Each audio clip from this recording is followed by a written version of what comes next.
Hey, there we go. Good morning, good afternoon, good evening, whatever time it might be where you are. Greetings, my excellent friend. It is so good to see you. My name is Jeff Fritz, and today is February 21st, 2020. Welcome back. It's so good to see you.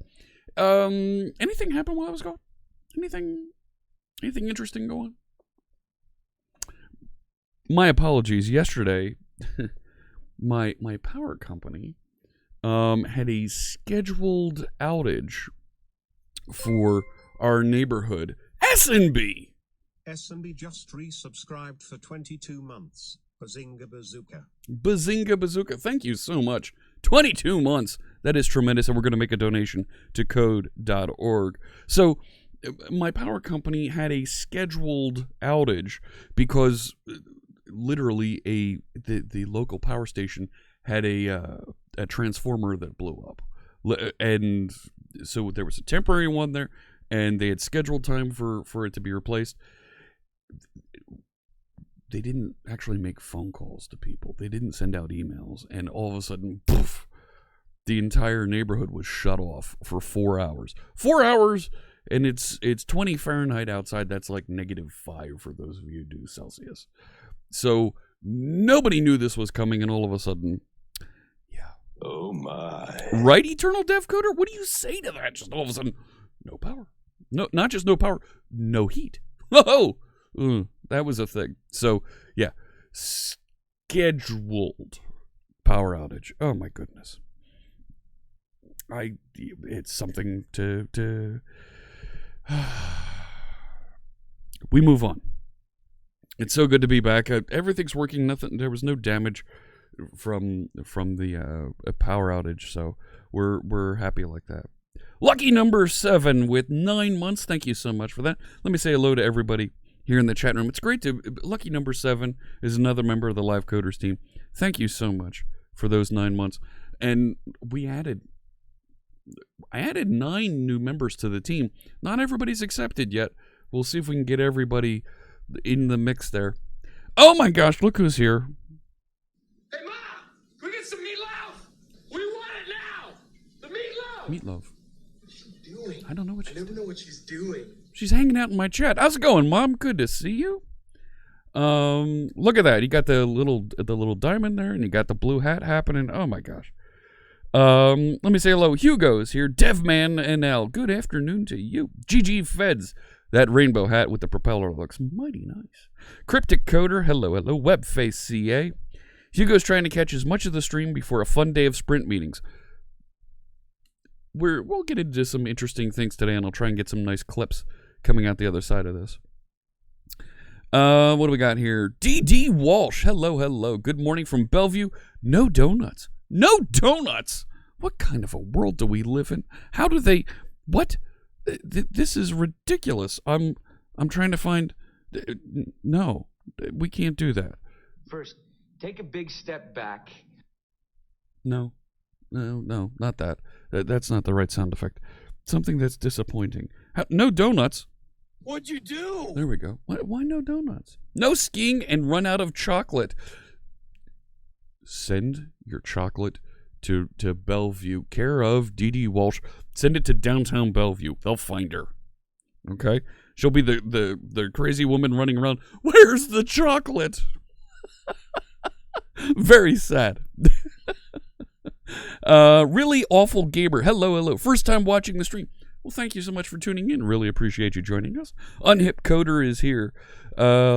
Cryptic Coder, IO Stream. What do I think about... What is this? Well, that looks kind of neat. I'm not familiar with that, but that looks like a neat website. IO Stream. Let me see here. Coding Stocks, good to see you. Maybe a sponsor could get me a generator. I shouldn't need a generator, but I have a generator.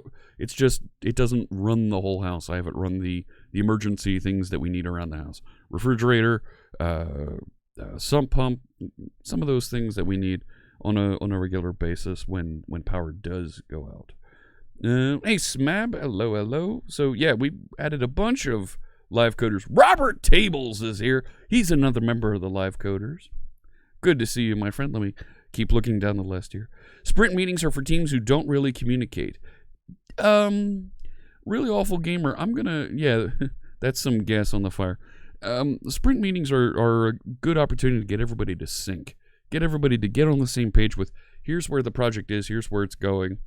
I'm opposed to a full day of sprint meetings. That gets a little bit out of control. Motown Andy, hello. Looking down the list here. Unhip Coder says, shouldn't the title be deployed at Blazor to Azure 3? No, not even going to try it today. Don't even want to go there. Don't even want to tempt fate. We're not going to try to deploy to Azure, because if I sneak up on it, it won't know it's coming. Don't let the cloud know that I'm coming, because it knows that I'm going to be going and deploying there someday. If it knows that I'm going to be deploying, it might make it more difficult. Somebody's trying to stop me here. I don't know who it is. But you can't make this stuff up, okay?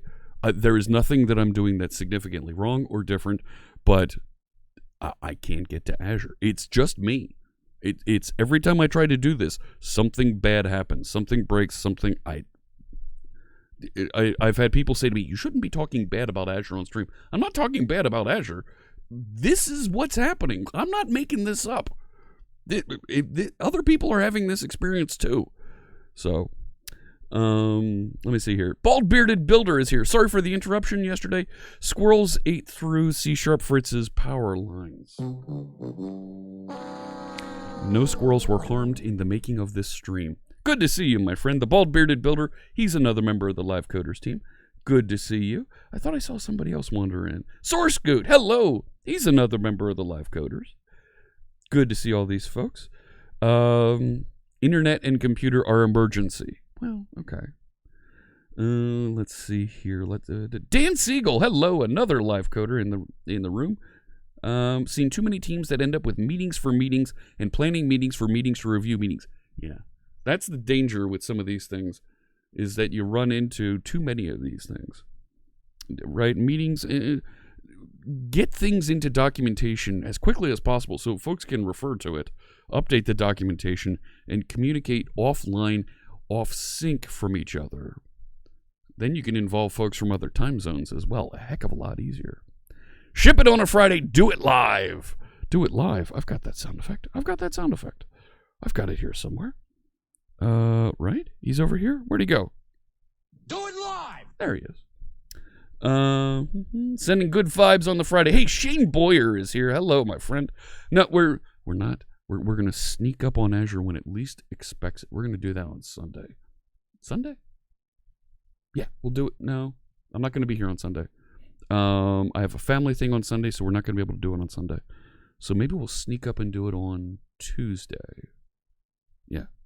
That way, I'm doing it from Microsoft Campus on Tuesday, and nobody will suspect it. It's like the Spanish Inquisition. Fritz is deploying to Azure. Nobody's going to expect it to happen on a Tuesday morning. And I realize there are Azure folks that I'm completely gaslighting because of how bad I am at deploying to Azure. This is what happens. Other people may be having similar problems. Where do I get these sound effects? All kinds of places, Dan. All kinds of places. SoundCloud, YouTube, there's different places, but they're 2 to 3 seconds tops. Tops! Shoes on 333 asks, when did I join the Agents of S.H.I.E.L.D.? Well, I've been a Nick Fury fan for a long time. Look at that. Look at that. Tuesday, National Azure Deploy Day. Let's hope. That would be great. That'd be really great to do. Really Awful Gamer says, if you aren't writing code that can be shipped every day, you may want to rethink your process. That's not a bad point. If you're not writing there is a place for research and development, and I'm going to show you a little bit of research that I was doing, and that's kind of where I want to go with the topic today. But if you're not writing something that could eventually, right, you're not writing it with the intention that it could eventually be in some other person's hands, It's not too productive. We want to be as productive as possible there. Coding Stocks wrote their first Azure serverless function the other day. Love to see more streams about Azure. Jeff Holland as a guest at Dev Intersection. Jeff Holland I've tried to have on a couple times here, and our schedules just haven't connected. Svava! Svava Blount just resubscribed for 17 months. 17 months. Thank you so much, my friend. Huge, huge hype for our friend, the Svava Blount. And here comes the mischief. Oh, yes. Here comes the mischief. We did a bunch of streams around Azure Functions in December. I've got a bunch of data that I've collected now out on Azure that I would like to take some time and go through and analyze and really dig into. And it might be really interesting to do that. I have a couple things that I need to get done for these Blazor components, but we'll get that on the schedule. I think that's a fine request, Coding Stocks, to do more Azure Functions, do more various Azure services here on the stream. We can definitely get into that. Let me get some music playing here in the background here. We, of course, play Music to Code by our friend, Mr. Carl Franklin. Scientifically designed, it's engineered to get you in the flow, get you in the groove, so that whatever task it is you're working on, you can focus on and just get stuff done. This is called Red from Music to Code by. Check it out at mtcb.pwop.com, or you can execute the music command in the channel and get your copy today. Normal! What's up? I don't know. What's up with you? Mason talks code. You would love to talk on Azure services. Fantastic. That's great. I'm going to reach out to some of my friends who work on Azure and see if I can get a safety net. Because for some reason, my live demos, we have problems. Several years ago, the CTO from the company I was working at went to lunch and passed from a heart attack. He was the only one who could deploy resources. Oh, thank you.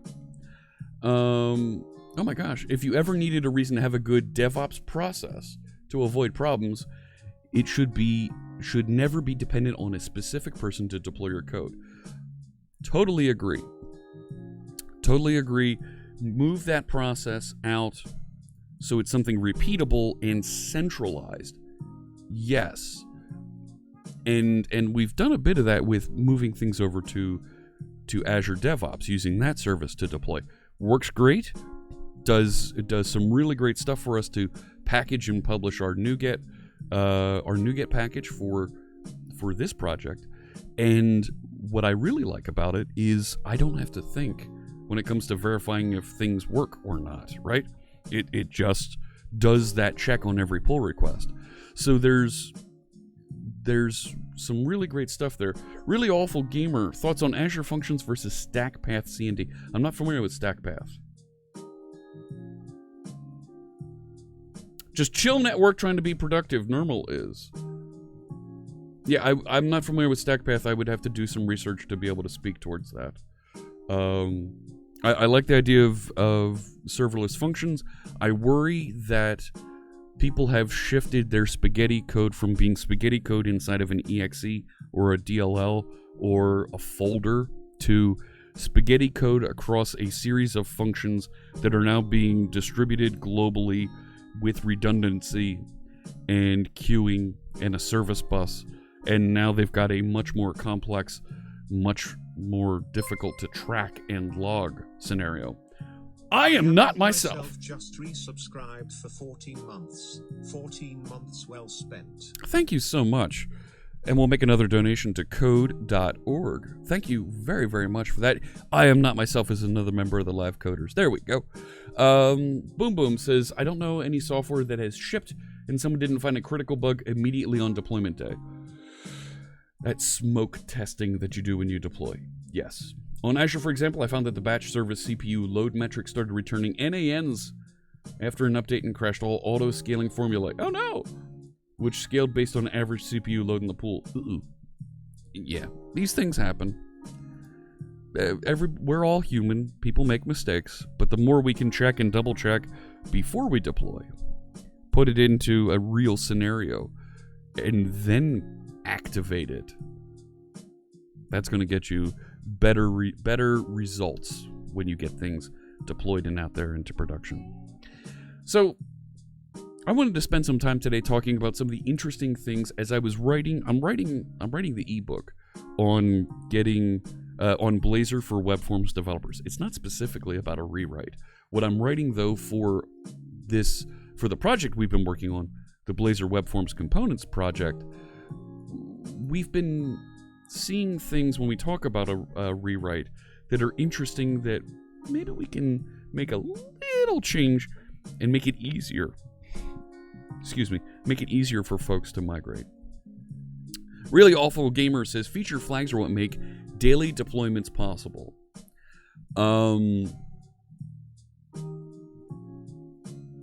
Okay, I can buy that.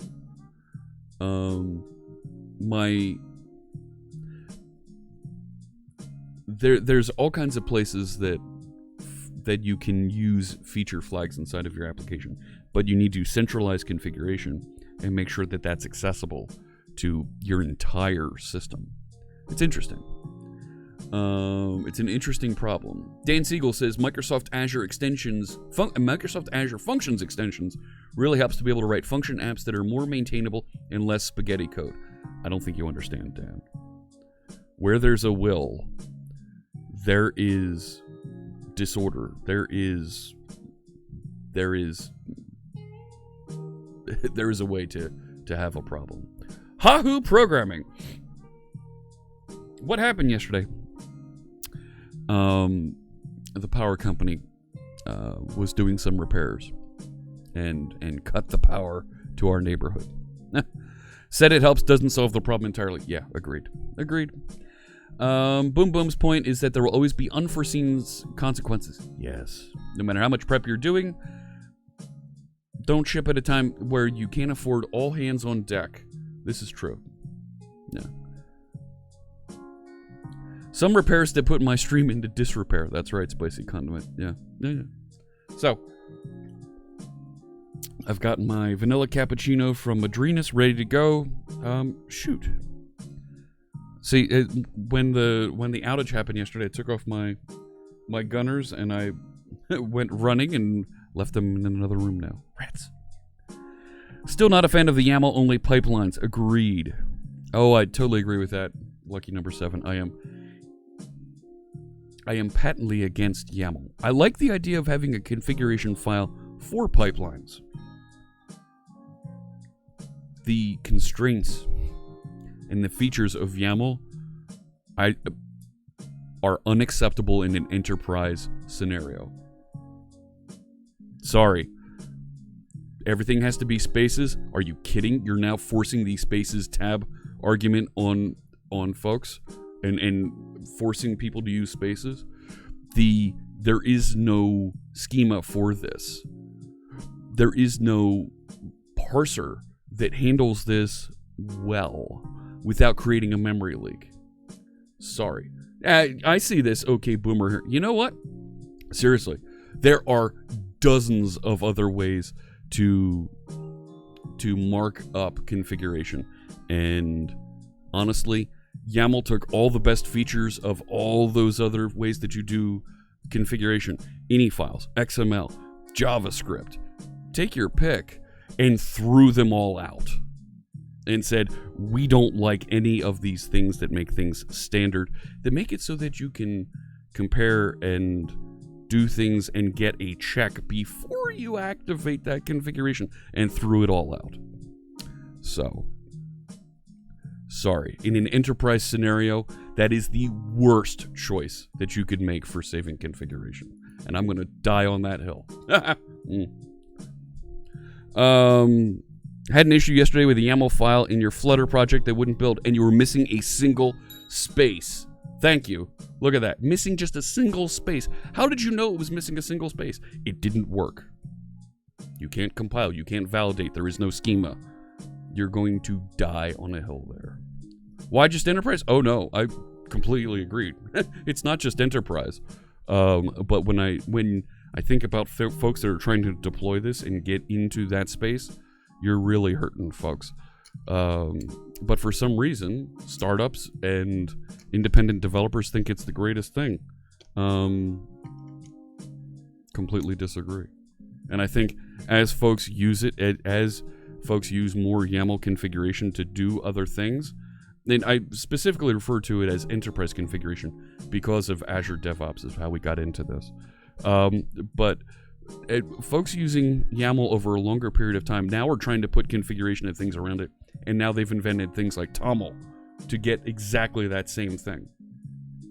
Puppet's pretty good. I agree, Marco. I can agree with that. Python feels like Visual Basic with way more syntax rules. Yeah, you're not wrong. Python is very much like Basic. Yeah. So, all right, let me get over to the code over here.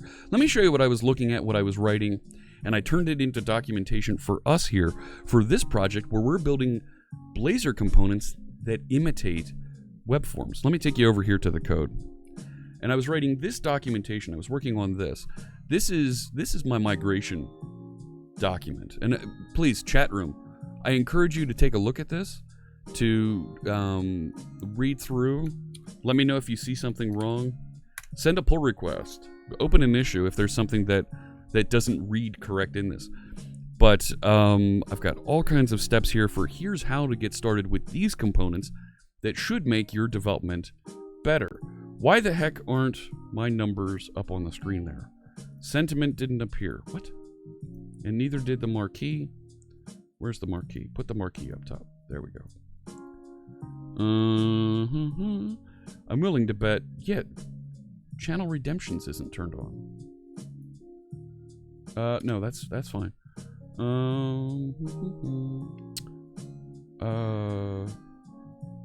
Yeah. I think we're okay. Channel points. Make sure that that's running. Has anybody tried to use the attention bit yet? Or any of the sound effects in stream? Right.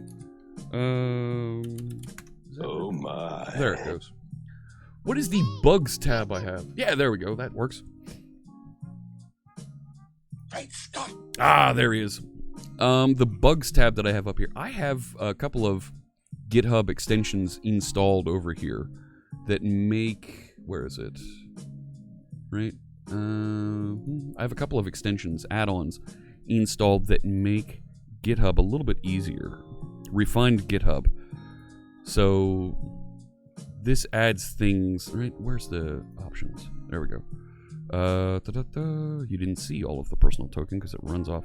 But there's all kinds of things in here that you can turn on and turn off that'll do things like adding that bugs tab up at the top.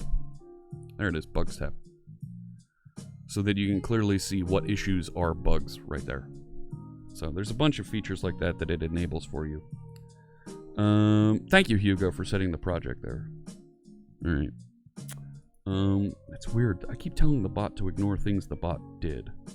Brian Lagunas, hello, hello. Good to see you. There is a pull request out here we need to update, but I'll show you that. We'll merge that in a minute here. So I wrote all this documentation about how to merge. I need to add some images here for if you're creating a Blazor server project on Visual Studio. If you'd like to contribute out there, you're welcome to take some screenshots for here's how to create a Blazor server-side project and add references inside of Visual Studio. But I wrote the command line things here. I actually wrote all this documentation on my Linux laptop. There's something that I really enjoy about being away from my office and working on that smaller machine where I've only got one screen and I can get really focused on it. I don't know what it is, but it feels just right to me. So I wrote a little bit about master pages and how we have to turn master pages into layouts. I think we need to really dig into and have a master page strategy, or we did a little bit of talk about this on a previous stream, but this is something we're going to need to circle back to. User controls and some things that you need to know about getting a user control running again. So I need to write a full document about it, but just some brief things here about managing control state, view state, and putting things into a components page and removing this ASP bit here. But pages, this is where I started running into. Pages have this, right? They have this directive up at the top of the page, which is ugly. It's hideous. It's not fun to manage here. And all of the entries here either disappear or move somewhere else. I'm going to skip the first one because that's what I want to really talk about. Language doesn't get used. Master page file is now defaulted, so you can override that with a layout declaration. Auto event wire up not used. Code behind not where used. But inherits is now a thing, and you should inherit from a component base when you're building a Blazor page. And you need to actually have code behind. So maybe I need to clear up that verbiage here a little bit. But I think describing what to do with this and turn it into an @page document, that kind of works. But what about title? In Blazor applications, you can't change the title of the page, at least not from C#.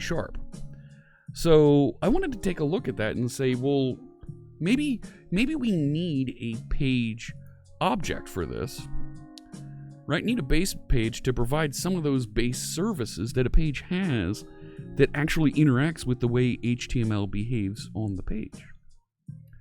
So I wanted to peek into this a little bit and see if there's something we could do.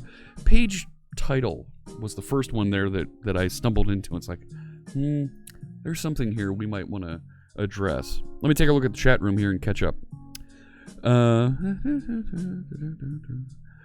Feature flags allow you to turn features on and off. You can deploy your code and leave the feature turned off until you're ready, or you can enable it for a beta group. Yeah. Feature flags is a very interesting concept, and there's folks that are building configuration servers and services that will manage those things for you. But as somebody who's built configuration services for it, for many folks, it's overkill. Many folks, feature flags and that level of configuration is overkill.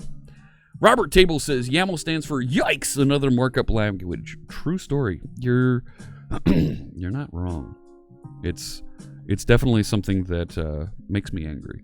Something I don't want to deal with, but now we know. Now we know. And knowing is half the battle. Thank you, Robert Tables, for sharing that. Hey there, Chris Jones. Hello.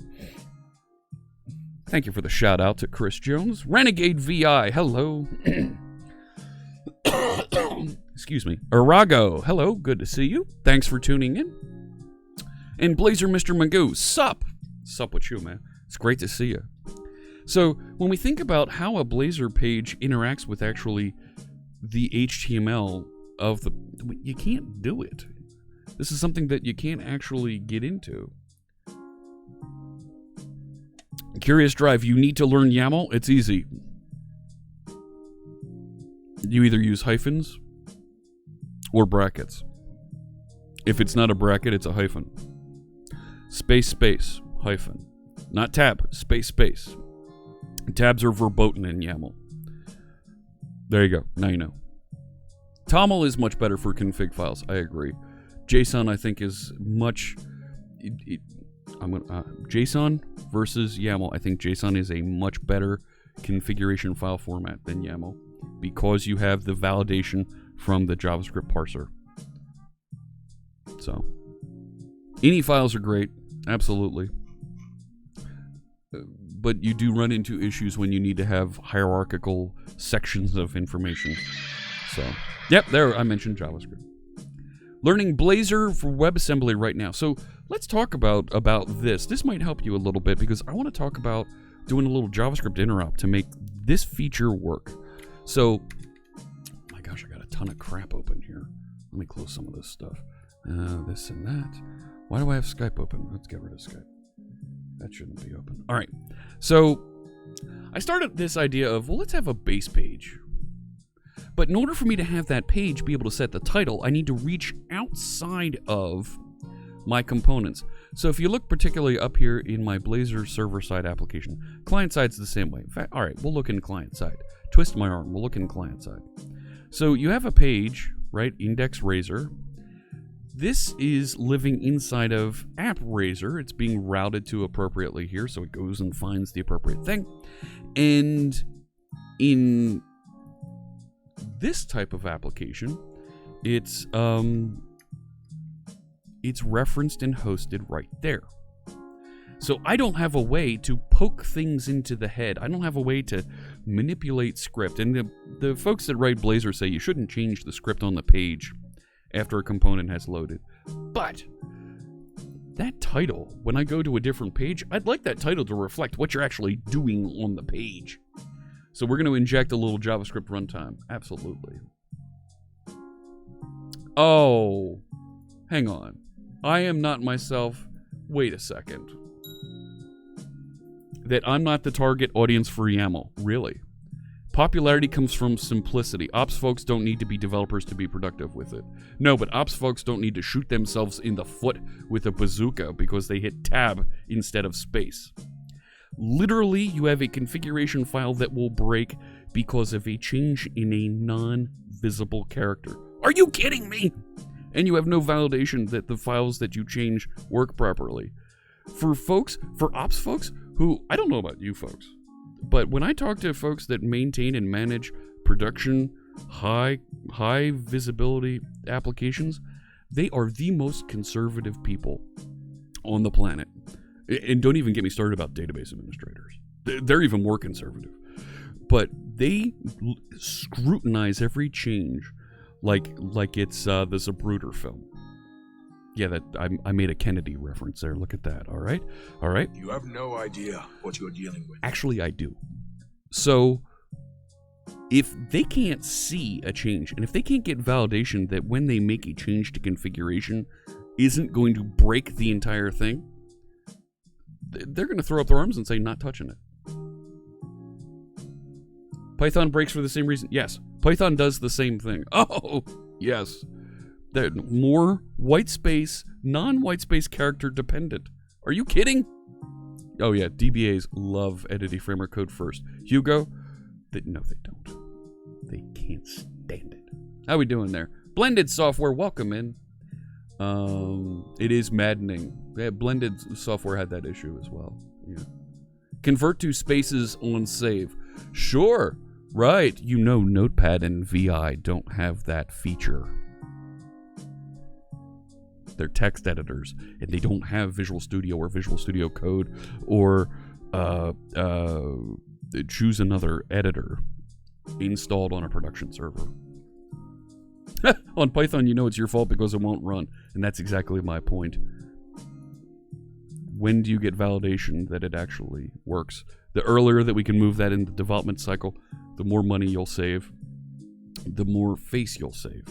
So, I wanted to look at this. I wanted to look at what's going on here and see if there was a way that we could get that page title feature. Because if I look at docs, Microsoft Com, and page title property, right? So if we look at the page, there we go, page title property, system web UI, right? You have a string and you could set the title of the page. Boom, it's right there. How do we support that? Because, I mean, this is a common thing. I want the title on my browser to reflect, hey, this is what you're doing there. So, and there's all kinds of other features on here as well that we should be able to turn on and turn off for folks to be able to get into and work with. So how do we do that? So I started thinking, and can you smell the smoke? Kidding. So what if we dropped a little bit of JavaScript and did some JavaScript interop to do this? So I wrote inside www.root, I have a JavaScript called base page, and I've got this little bit here that is an immediately executing JavaScript function. Right? IIFE, what is that? Whatever.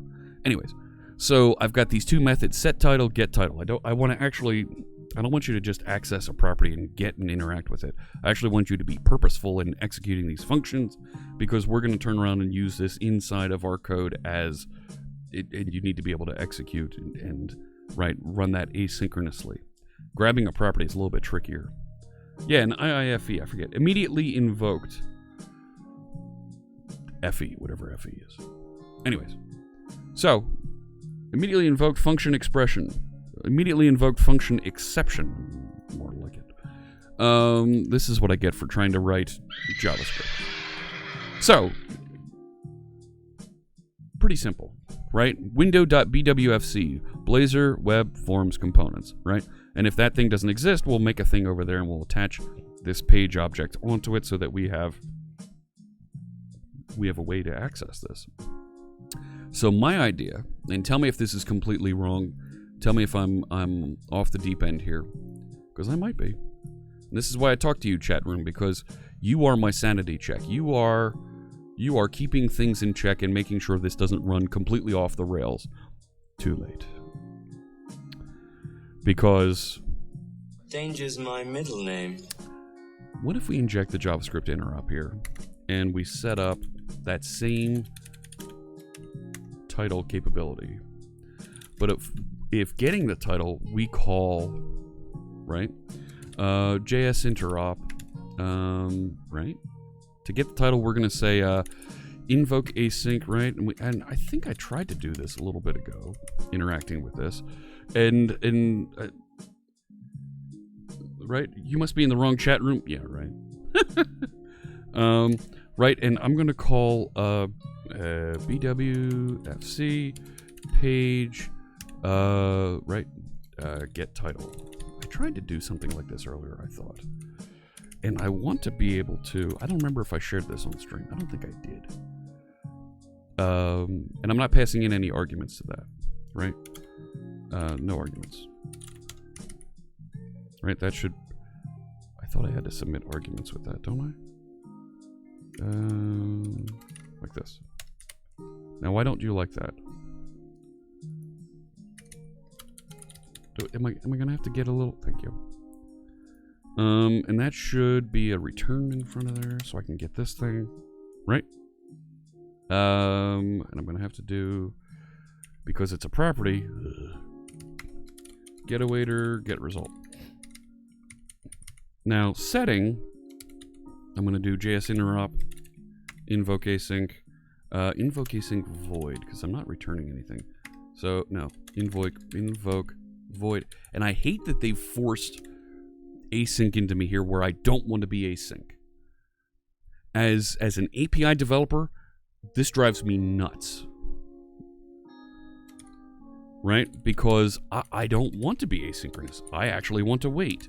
But in order for me to do this, I need to do something that folks don't recommend. Oh, you shouldn't be doing that. Well,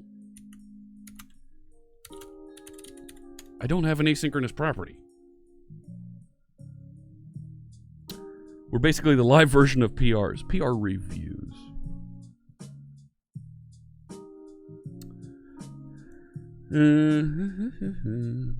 Okay. New new string in this case.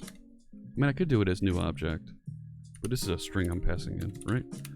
And I'm going to pass in the value, right? And that's going to be like this, and do one of those. But do I need to wait for that? Get or set the page title, the HTML page title, right? Did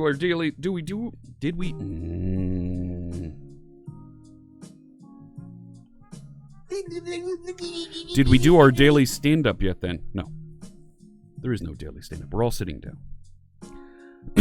Brian Lagunas, I completely agree with you. Async await has made C# extremely confusing, has polluted our APIs, and has made it difficult to do simple things where I just want to call another method. I don't care how long it takes. Do it and get back to me. Instead, I've got to bring these things in, which folks say don't do that because you don't know what's going on there. Then give me a regular invoke method and... Anyways. So, alright. So my idea here is then, I need to go up to my index page. Not index. I need to go to my page layout, which in this case is my index page. Fine. And I need to add a link for my script. Right, so script source equals, Now, I put this script is inside of this component. So in order for me to reference that, I can actually reference content. Fritz Blazor Web Forms Components. Because it's not the name of the DLL, it's the name of the package. And my DLL, my project, my namespace, my assembly name is different than the name of my package, which is weird. But I'm going to include JS, base page JS. That should get it. I think I have that syntax right. I can verify. I did this also in the tree node, where I go and grab the various images here. F7 isn't going to take me to the... Oh my gosh, it did work. Content, this... Yeah, that'll work. Okay. I wasn't expecting F7 to take me to the page that implemented it. So now, I should be able to go to one of my pages here that actually implements, and up in here, like this one, right? And I should be able to say, right, inherits, right, base page. And if I did this right, we should be able to do something like this and say, here we go. Let's see if it works. On initialized async. Still doesn't work. Okay. That's the right signature. That doesn't work. On initialized async. Okay. So that's what it should look like, right? What do you mean? Why do I have a thing there? Is this supposed to be protected? Is that what we're running into here? Virtual or abstract members can... it's not anymore. Oh, thank you. Thank you. All right. It's even worse in VS Code. Yeah, I run into that in VS Code as well. I ran into a really nasty problem in VS Code where I was working on the base page and it couldn't find the JS runtime. Every now and again on Linux with VS Code, my all of my C# in IntelliSense just completely disappears. And you saw that problem back in October when we were working exclusively in Linux. And that was really hard to deal with. So I should be able to here say title equals, this is my title page. The title for my page. Right, now that should reach out, call the JavaScript and work at that point, right? So let me set this as the startup page. Start a project, right? Start that and see what happens. Streaming this morning, could not comment your code. Yeah, that's weird, right? You've been a dev long enough that we use delegates. Now func and actions are a thing. Func and actions I'm okay with. Alright, so what do we do? Typer namespace shared does not exist in the namespace. What? What do you mean? Where do you see the word shared?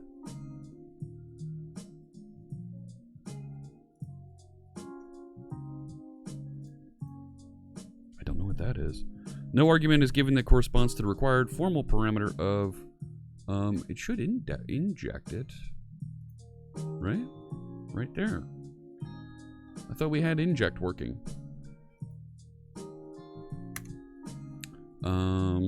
Alright. I guess we need to do this the old-fashioned way. Time for Visual Studio to get another coffee. You're not wrong. So I need to make this get set. I'm gonna force the issue. Let's see if that works now. Tough guy. I thought we had that changed so you could inject like that. And come on, let's go. What's the matter with you, Visual Studio? There it is. All right, here we go. And did it work properly? Yes, lots of things closed unexpectedly yesterday. Microsoft Edge, not just you. So It didn't set the page name.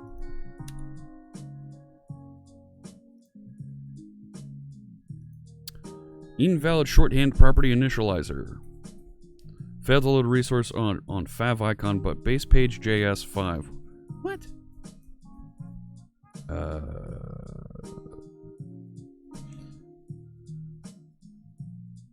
Oh, these need to be colons, don't they? Don't they?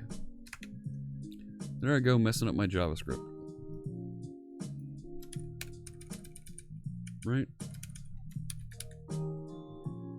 I'm thinking in YAML. Oh, I see what you did there. That didn't repackage. That didn't redo the thing. Say that it's not rebuilding even though I changed my JavaScript. Why do I have a feeling we're going to hear that horse a lot today? So now let's see. That's right. Cooldown. No, I do need to rebuild because I need to get it inside the package so that it's available outside of it. Okay. Still didn't work. The server responded with... Okay, so it didn't even call the thing here. On after render async. It's a good question. Hey, Zebcoat, it's not notifying you where you... Take a look. If you don't click through and follow the notifications of when folks come online, streamers come online, Twitch will start to slowly turn those off for you so they're not sending out. Yeah, the 404 is the favicon. I'm not worried about that one. But somewhere in the page here, it should have... And yeah, I'm not going to be able to see it. Right? And it should have gotten my... Right? Down in here, this thing. Right? So I should be able to say window, this thing. Right? Go back to the console. I should be able to say that. Yeah, look at that. Set title foo. Okay, now it didn't actually set the title to foo. What?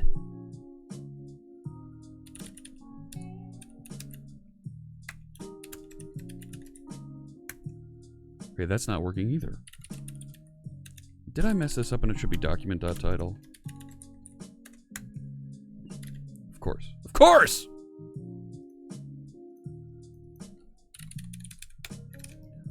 Silly me.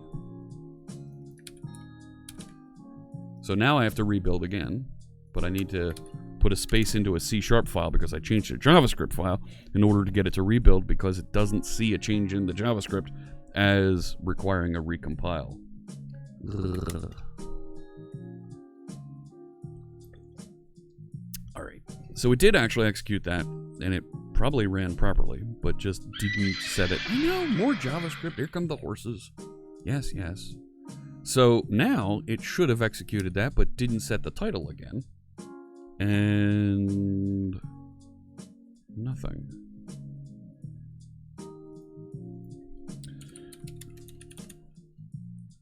Set title foo. That worked. It's got to be on the after render that we need to do it then. Like I'm not sure who was saying it earlier. So you can toggle your notifications on Twitch if you go click on your profile icon in the top, and there's a preferences tab under there that you can select. That's not where I needed to be. I need to be, where'd it go? It's probably over here. I don't like that I'm going to have to do it over here. I'm Scott, I'm new here. Really Awful Gamer! Thank you so much for subscribing with Twitch Prime. Oh my gosh. I'm thrilled you decided to use your Twitch Prime sub. Twitch Prime, of course, hook up to Amazon. Your Twitch account, you get one free subscription you can use anywhere you'd like here on the service. If you use it here, I'll make a donation to code.org this quarter. That's free, doesn't cost you a thing, but we're going to help them get science and technology teachings into the classroom. Really great stuff. Thank you so much for your support. And thank you for the follow. Who's our new follow there? Theo Dorcon. Oh, okay. Or is it the Odorcon? Haha. Welcome in. Not Theo. It's not Theo. It's the Odor. I see what you did there. Welcome in. Thank you so much for the follow. And thank you for the follow. Is that Cyrop 312? You use mine here. Only get use one. Better. Got it. Oh, Lithix. Thank you. That is very kind of you to say. Let me change this around. Instead of making it override task on initialize, make this on after. Was it after on after render async? Not render. Render async. Lord Azazel, thank you so much for joining us, Lord Azazel.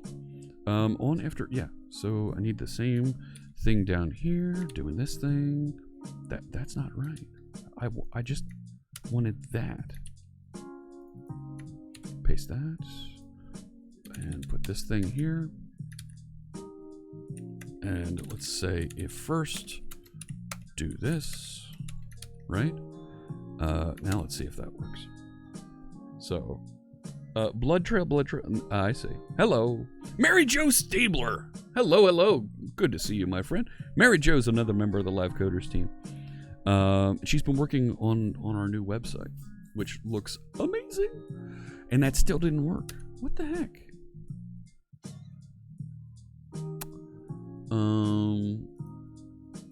Gosh. I don't know why this isn't working here.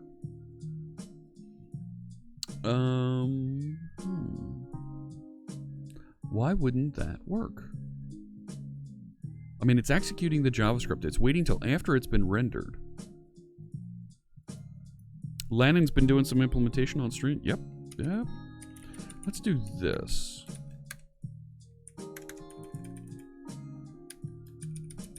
All right, move this down here. And right, we still have to return a task. So return task completed task. See if we can get that. What's the object the title property belongs to? It belongs to the base page, this Blazor component here that we're trying to inherit from. So we're working on this. You noticed I was also a member of the Live Coders team. Oh, thank you, Lord Azazel. Yeah, I know a thing or two about the Live Coders. The JavaScript should be the JavaScript to add the object in is immediately invoked. It should be immediately invoked. And now I want to run the stinking debugger. Here, watch this. Debug that. And it should land in here. Is the subclass overriding the title property on load? The title property on load. That's the goal. Parathon, hello! Welcome. Could it be because I'm still using window BWFC in the JavaScript? Okay, hang on. This didn't even execute here. Well, alright, hang on.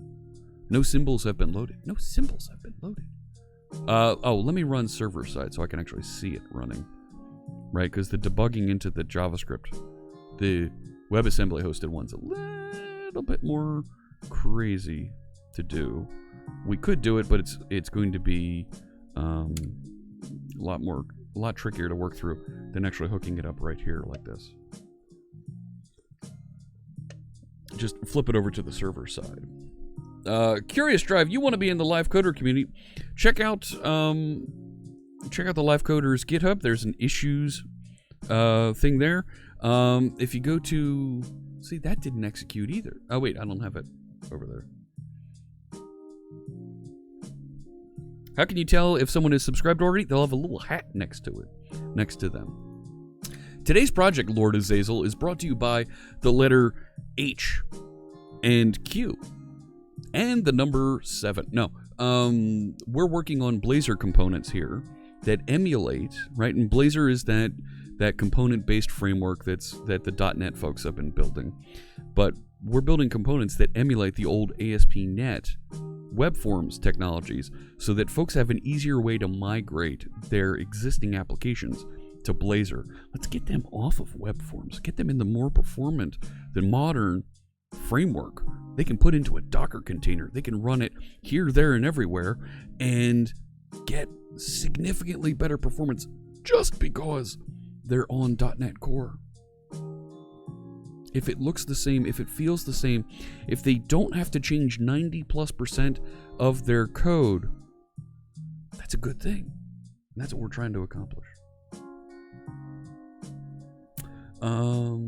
You can pick any random person. There's also a thing if you gift subs where you can say gift to the community and it'll figure out. Or you can, like that. Thank you, Zebco. Zebco just gifted 1 subs. Or if you see somebody in chat who's particularly active, you can gift it to them specifically. You could say gift it to this person as well. So there you go. Even run on Azure with DevOps. Well, that's Azure with DevOps is different. Azure DevOps is the pipeline system we're going to use to build and then eventually deploy. So thank you so much for the gift sub, Zebcode. Appreciate that. Ultramark, congratulations. And we'll make another donation. So this isn't executing here, which now it's starting to... Well, wait a sec. Did I not include the index page over here? No, it's a different page, isn't it? It's over here. Yeah, different page. I need to bring all those things I did here over there. So that's fine. We'll punch these in and we'll put the little code deal down here at the bottom, right? And some folks get wired up here about, well, why do you put the code directly into the markup? Some folks like having that complete interaction, that complete definition. What do you mean no suitable method found? What do you mean you can't find base page? I'll show you. Some people like having all of their concerns to render and build the user interface in one file so they don't have to go bouncing from file to file to file. Once this gets a little bit longer than 100 lines, that's when it's like, let's separate this out and make it a little bit easier to manage. In my opinion, right? This is very simple at this point, so why not just make it this way? Let's build that, hook the debugger up, and see what's going on here. Python is your first learning programming project. Oh, that's cool. Python's a good language for folks to learn with because it's not case sensitive. It's real easy to see where files are on disk and how to move back and forth. And Python has the concepts of Jupyter notebooks, which makes it real easy for folks to be able to run just a little bit of code in the browser and immediately see what the result is. You can now do that with .NET. There is a way to load .NET and C# code into a Jupyter notebook and do the exact same thing. But Python is pretty easy for folks to get started with like that. So at this point, we're trying to pass in and we're trying to set, here's the title for my page, continue, and still didn't do it. Now I'm getting angry. Now it's like, what's going on here? You wouldn't like me when I'm angry. So, why is it doing that? I don't know. So let's go over here. Let's go to the actual source. No, not that. Well, there's a thing. I'm not including the JavaScript over here yet. Rats. Hang on. Right? Because I've got two projects here. I forgot to include in this host file. I forgot to include that reference to it. Yeah, I forgot to include the JavaScript. I did. It's me. Renegade VI. Python's very good to get your mind out, which you can implement in other languages later rather than being stuck wasting time in the process of just testing your theory. Yeah. Try.net is pretty good. Yeah, give that a try. QCSC2, welcome in. Hello. Avloacon, welcome in. So now this should be trying to execute. I see it actually trying to execute it, and it still didn't set the title of my page. I'm getting a little... Hey, Ultramark, thank you for the follow. So it should have included... There's my JavaScript. right? Here it is, this thing, right? It should be calling that. So let me refresh. You're mocking me now. So I'm going to force a refresh on the page. I did a Control F5. Is it hanging? Yep, it's hanging over here. Good. That's fine. Continue. It's never calling that. Ultramark! Thank you for paying that forward, a gift sub. Oh my goodness. Marco8137, congratulations, you just got a subscription. You're gonna get to use all those cool emotes here in the channel and get to throw emotes at my face. Your goal is to get into security. Alright, Lord Azazel, there you go. Are JavaScript and JScript the same? No, they're not. You'll hear people refer to JavaScript as JScript, but it's definitely, there was a thing called JScript at one point, but for the most part now, people will shorten and refer to JavaScript as JScript, but JavaScript is its own thing, and older folks might recognize that. Oh, JScript, you're using that? Yeah, it's an old implementation, Microsoft implementation. That's why I say it's not really a thing anymore.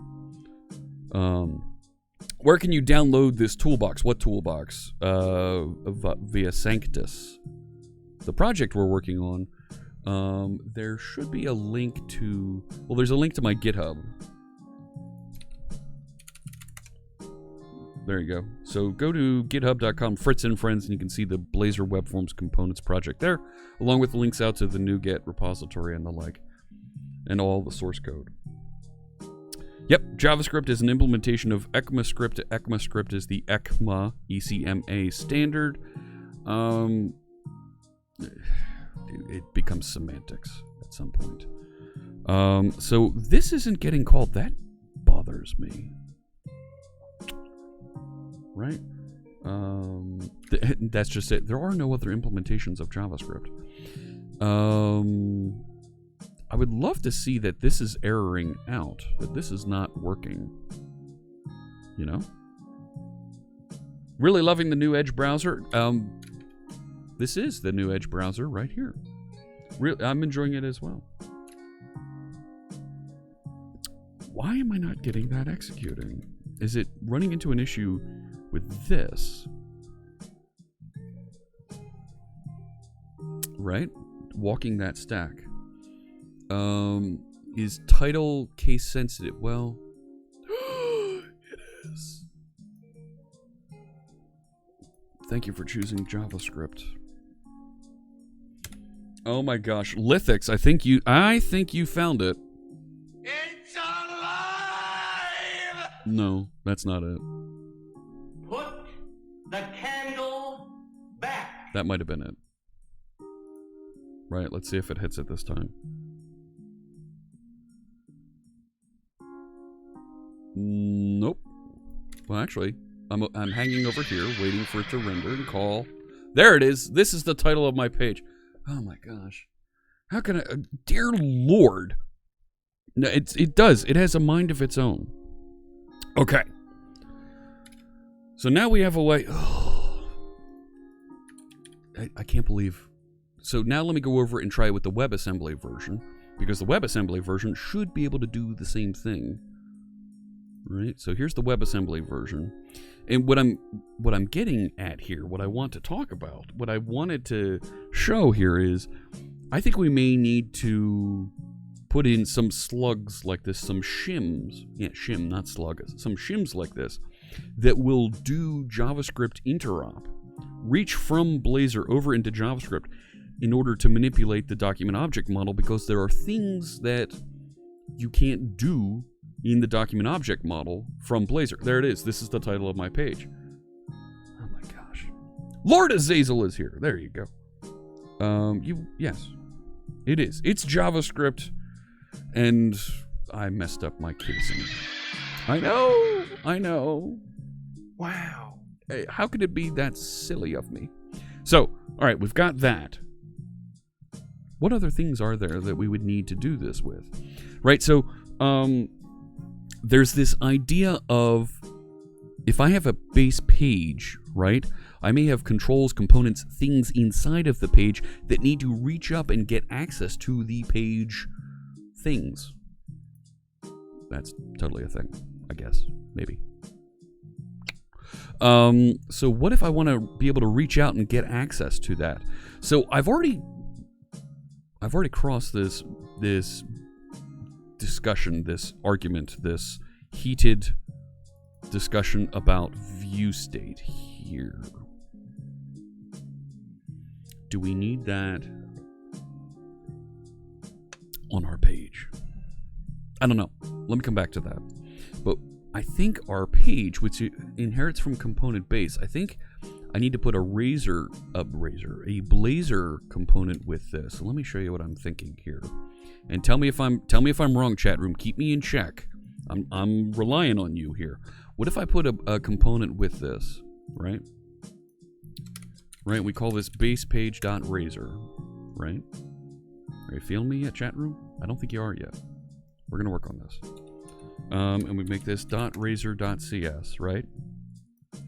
And someone like Blazor and Mr. Magoo is hanging out there going, oh man, what is Fritz doing now? Run with me here. You'll appreciate this. So this is the partial class. I'm gonna go back over here. And actually I shouldn't have to do anything with this. But what if I did... So the page has components inside of it, and if I'm inheriting from this, right, I've got some child content that happens, right? So what if I did public render fragment, right? Child content, right? And this is kind of a standard thing. This is a convention in Blazor that'll capture anything that's inside of the components tags. Well, I'm actually going to be inheriting from this. Let's see what we can do here. Maybe, right, can I do something like cascading value, name equals, let's call this page, and value equals this, right? And inside here, do child content. Can I do that? Will the interrupt have a performance hit? A little bit. But that's okay. The goal here is not to make an extremely performant application. The goal here is get the application running and over in Blazor. Once it's over there, then we can apply rules. We can then make advice that says, great, you made it into Blazor, things work. Now, let's take these steps to better optimize. We can provide that advice once we get folks into the framework. And let's face it, if you're using web forms and you're in web forms framework, performance isn't exactly the highest of your considerations if you're still in web forms. If you know what I'm saying. Do you know what I'm saying? Oh my. Yeah, get the application running, Zeb code. Get it running, and we can get feedback faster as well. Actually, Blazor isn't limited to the... It's limited to the WebAssembly standard when you ship Blazor components to run on WebAssembly. You can also run on server side, and yeah, for DOM access, you are limited. Yes, there are ways to pass references back and forth to that. So we can work on that. Urban Nomad, how goes it? It's going well, but let me tell you, strange things are afoot at the Circle K. So keep an eye out. Frank! Bushero's raided my stream with 3 viewers. Thank you so much, Frank. I appreciate the raid. Welcome in, raiders! How's it going there? My name is Jeff Fritz, and we're building some Blazor components to imitate, to emulate, and provide features that look like and feel like web forms. Oh no, there were build errors. What did I break? Did I do something wrong? Found a markup element with unexpected name component list. Huh?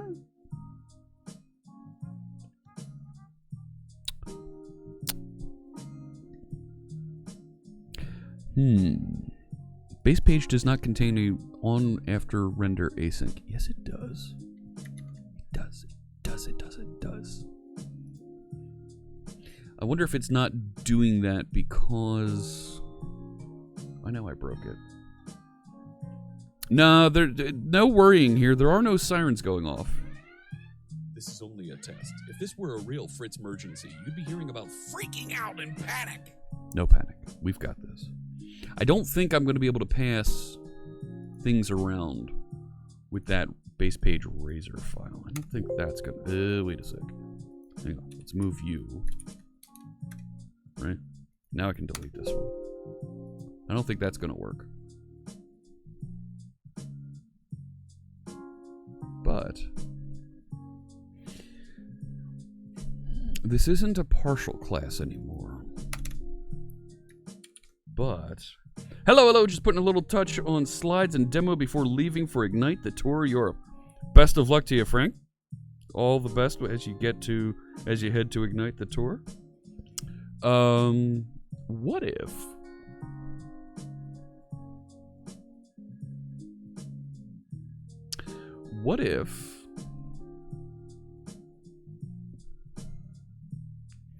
we...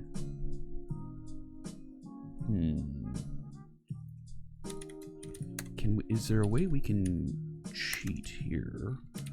Because component base also has that one. Heading to Boston on a train about 20 developers. Oh, to train about 20 developers on C# 8 and .NET Core 3.1. Best of luck to you, really awful gamer. That's a great topic to be teaching folks on. Yeah. How's it going, Freckberg and Parathon? So, if we have this method here, right? Can we do something like...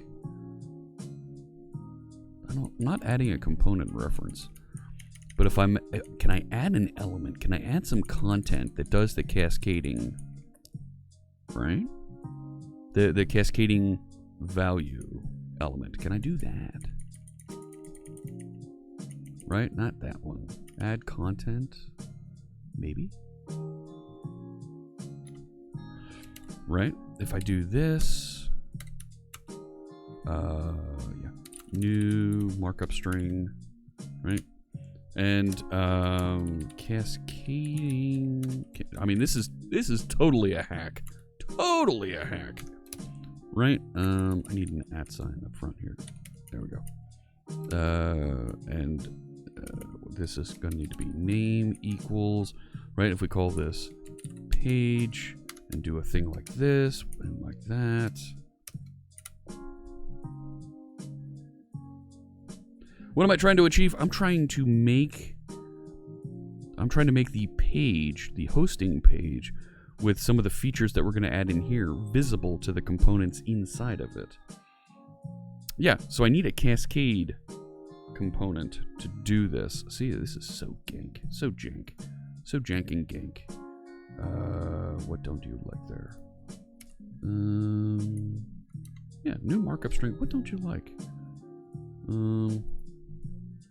Right? Yeah, that works. All right.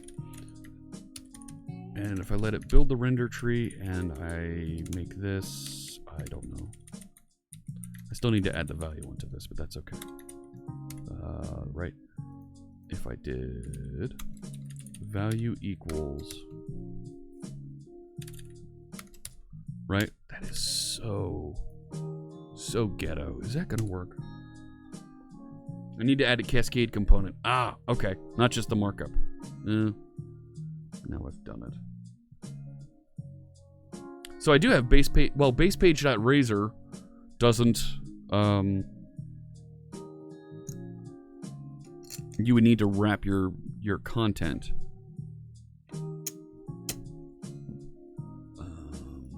Well, that kind of worked. But did it actually, like, do anything? Let's go somewhere up here. Well, main, top row, content. It might have worked.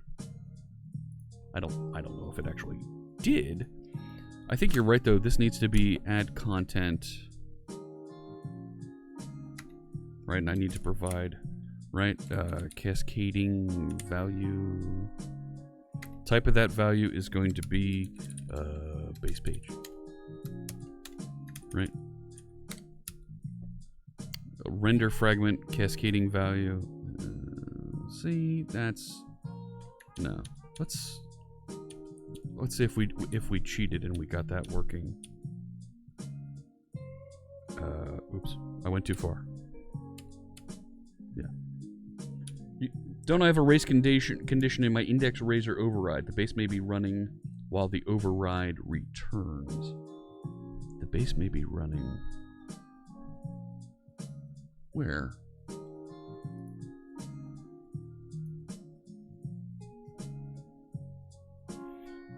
So I'm not.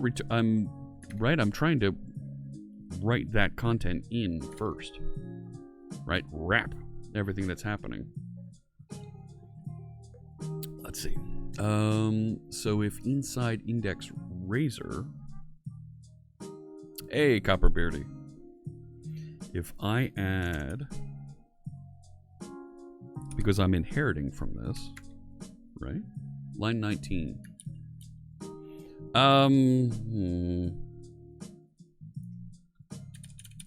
If I do that, right? So, am I running the WebAssembly version? No, I'm running the server-side version. I've got the exact same thing in both. See, this is something that I don't want to have to think about. Async and all this. Just run the stupid code when it's ready to run. And now I don't have to do this down here. Right? Okay. Thinking now.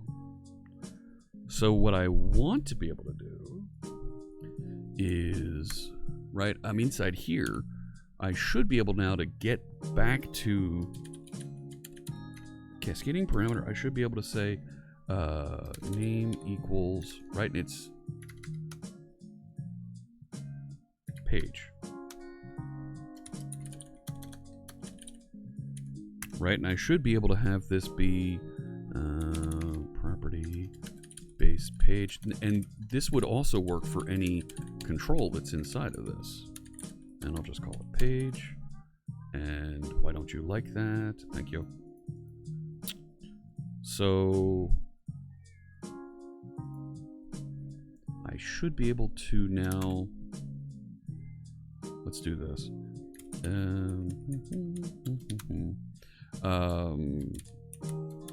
Page, if it does not equal null,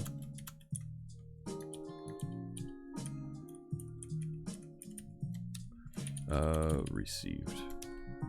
Otherwise, not. I don't care. Just want to see what it looks like. See if we get that. Hey, musical bookworm. Hello, hello. Let's see if we can. Because if we can do this here, then I can pass it down and have user controls receive and be able to interact with the page as well. And have that same base page with a series of base features available. Trippy not equal symbol, that's called a ligature that's available. Doesn't look like it got the title for the page. Thank you for the follow, Sidious77. Appreciate that. Helping us reach our 10,000 follower goal here. So it didn't even, right? This is Blazor components server side. Am I on the server side? No, I'm not. Oh, man, really?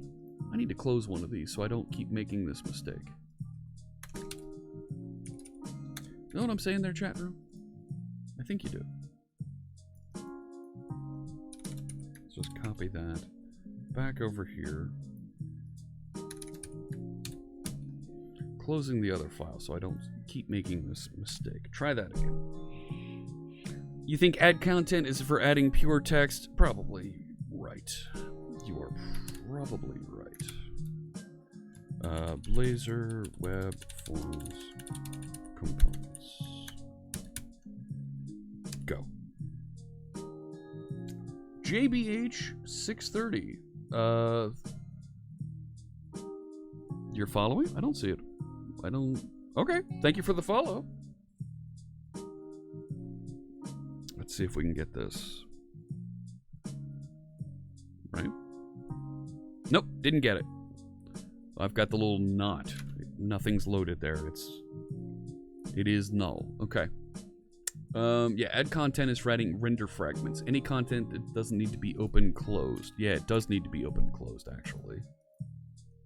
Right? Because I'm kind of cheating here. Okay. So if we're going to try and fix this so that we are passing that, so we would need add content. Right? Of a type, cascading value of a type, base page. Right, see if we can get that. So sequence, the render fragment. The render fragment is something like that. And the value is this. Now why doesn't it like that? No, it takes a builder. Alright, fine. Pass in a builder. Now why don't you like this?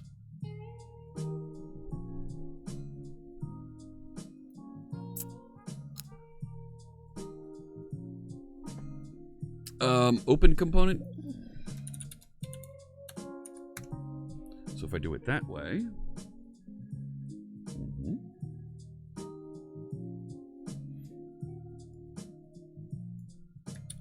So what are my arguments on open component? Sequence. Okay. 0.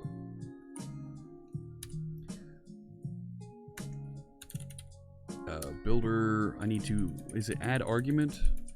Add attribute. 1, and, oh, really? There we go, name. Name is name, and the value is page. Builder, add attribute, and this will be 2, and it's going to be value. Event callback multicast. Can I do this?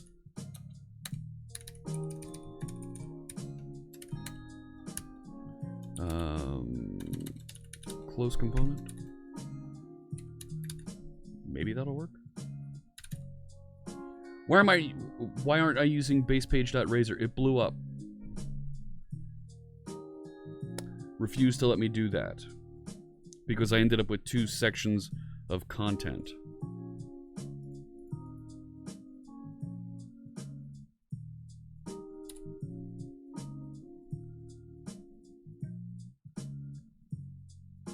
And I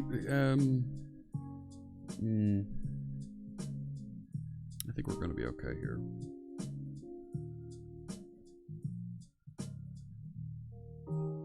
I've got an extra paren.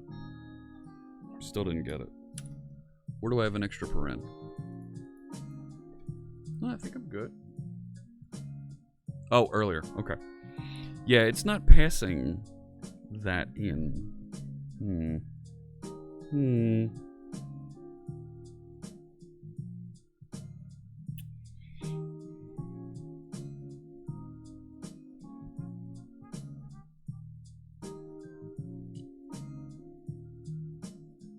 Because I'd really like to be able to reference and pull that in.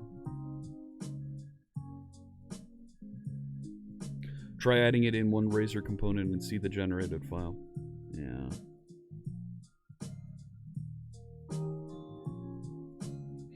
Yeah, I tried adding the child content.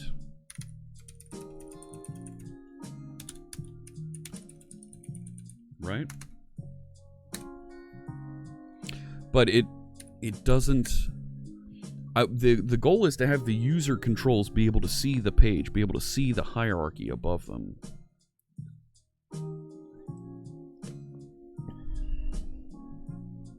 Maybe right now I just need to give up on that one. I think maybe I do. Just need to give up on it for right now.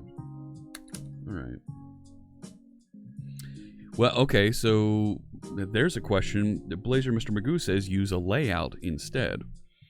Okay, so let's think about layout. How do we get content back and forth from the layout from our pages?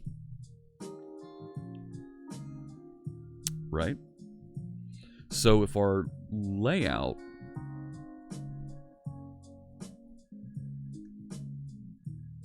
So layout... Let me go back and make sure we're on the same page here. So we have a layout that looks like this.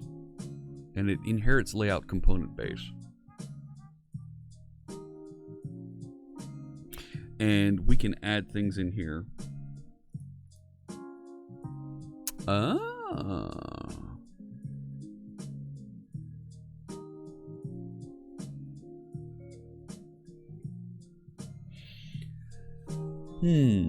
So if we make our base page a layout component base, and we wrap our body in that. Oh, well that could be interesting. Yep, and get a component tree is what we're effectively going to do. Yep, so if we make page instead of a component base, a layout component base. I'm feeling you. Then we need to have a Razor file to go with it. Right? We can do that. So let me go back to this. Put that into the mix. Not there. Here. Re-add a Razor component. So now I think where Kabazi was saying, oh, why not just use this? So now if we say, right, this is a layout, and instead of inherits layout component base, no, actually, I do need to put that over here, right? Inherits, and if I do cascading value name equals page, value equals this, and just do at body here, that might work. Yes, these streams are recorded. They are available. Tuesday, Thursday, Friday. Well, it's now Tuesday, Wednesday, Thursday, Friday, and Sunday. I need to change that response, but... what did we break here? Missing partial modifier and declaration. Ah. My bad. And, yeah, the archive's over on YouTube. I need to update, need to push more stuff over there. Let's see if that works now. If I still get the title. It conflicts with my Razor page. No, it should match the Razor page. It's a partial. It matches. It's the other half of that. You're welcome, Sidious. And I've been trying to put all of the videos where we work on this project over there. Did not get that page working. Okay. Well, well, I'm in the page itself. Friends, do you let me see. Right, so I made index inherit from the base page. Let's go to component list. Because this is inside. I don't actually need to access the page from within index. I need to access it over here inside of a child component. So now, can I get cascading parameter name, no, hang on. Name equals page, right? Oh, are you, and this is base page, right? Right? And can we do something here like, you know, I think. right? I don't know. Title of the page, and do. Now let's go even simpler.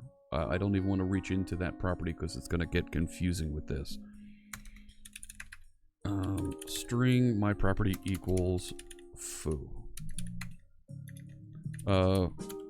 For you. There you go. Okay. And can I have this say page dot my property? Right. We're just experimenting. We're testing. We're spiking a solution here. So now if I do the override, oh, this isn't gonna work. Can we talk to someone about that? Override task on initialized async. Really? Okay. Return base, right? Something like that. But in here, I shouldn't have to do anything, right? I should. Right, actually, that should just work. Yeah, you can use partials now with Blazor. Did I see layout on index? Doesn't matter. Index is now a base page, which makes it now a layout.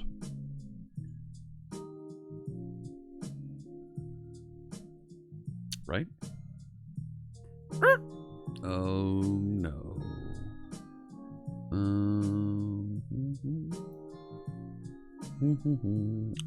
Done broke it. Let's go back.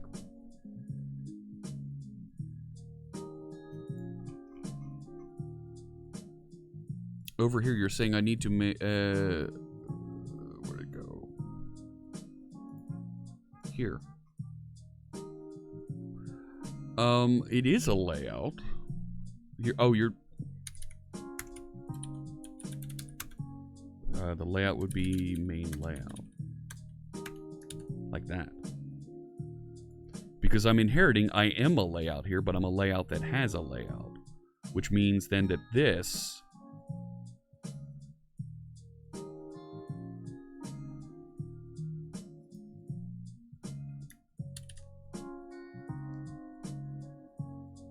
That's weird.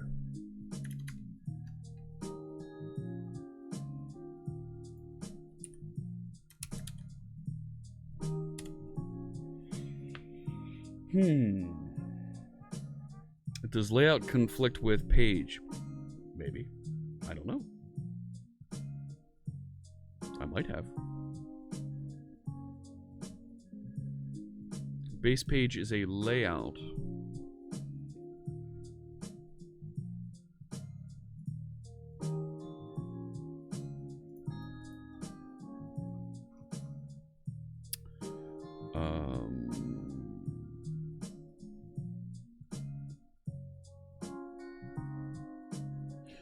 Okay, I see what you're saying. Don't inherit there. But if I inherit from base page, right? I'm not going to get the main layout applied.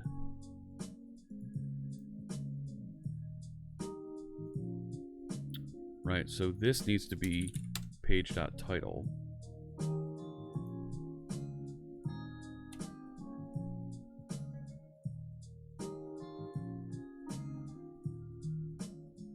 Right, we're playing games with the component model and chasing around the order of operations here. Racing, as it were. See, this is the title for my page. Okay, so I do have it, but I don't have the main layout applied. That was specified in the app. Right, the default layout over here, that's specified in app.razor.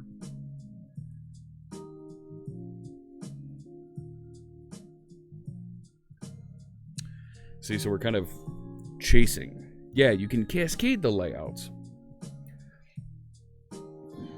So, really awful gamer, base page doesn't know what main layout is because it's in a different project. It's a good idea, right? To just go over here to this one.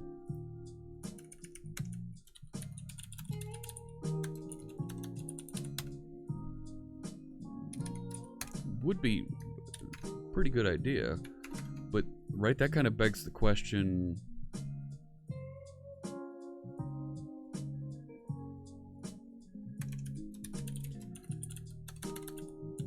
Yeah, I can't do that there either. If there was some way I could reach into the page and say, oh, you've got the wrong layout.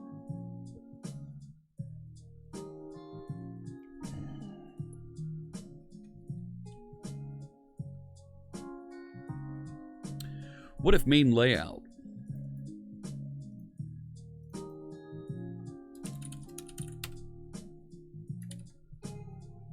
What if I did that?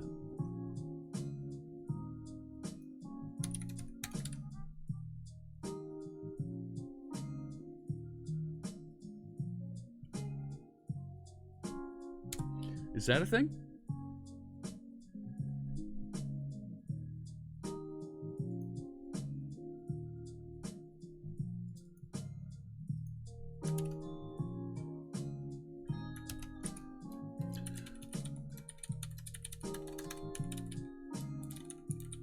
Right, we're just experimenting. We're trying to figure out, can we do this? Yeah, the fully qualified name. We got bonked on there. There we go.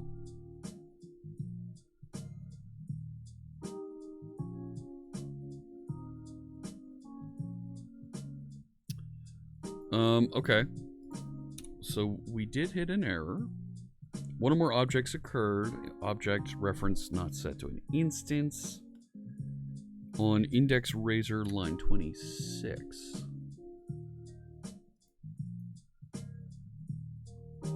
Here, this. Right, trying to call that doesn't exist yet. There's nothing there.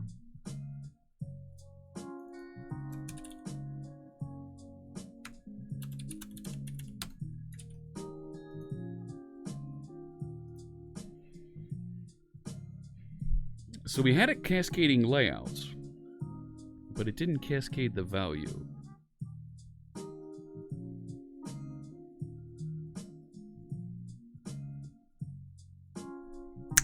I know what it is. I know what it is. Roll that back. Watch this.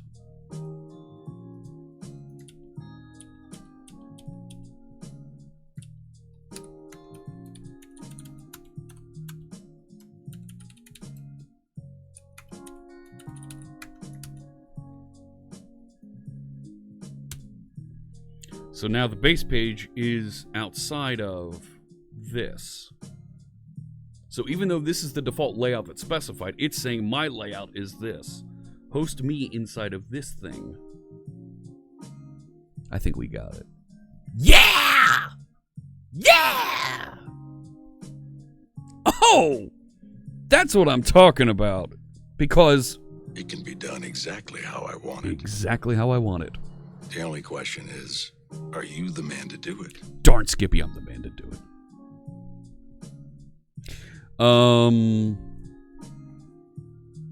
Now let's think. Did we ship it? It's Friday. No, bad idea. That's a really, really bad idea, okay? Throw me a frickin' bone here. While I agree, Everything is awesome. I think there might be, is there a way we can make this easier? Let's see if we can. So, base page right now over here, right? Where's base page? I don't have this. So component list right now is able to reach in and grab its page and return this. Right? I don't need that JavaScript right now. There's the turkey I'm looking for. You come over here. Let's get rid of this. I don't need you right now. Don't need that either. I'm gonna probably come back to it. What if right? How can we make this easier, right? This isn't really base page now. It's now like base layout, right?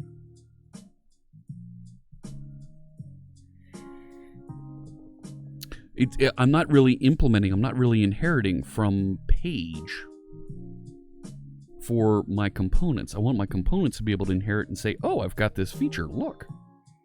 Because it's a property that's now available to me, right? What if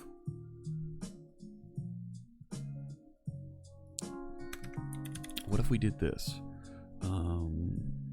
Right, public abstract class page, and this inherits from component base, right? And what if we moved this here? Are you feeling me, chat room?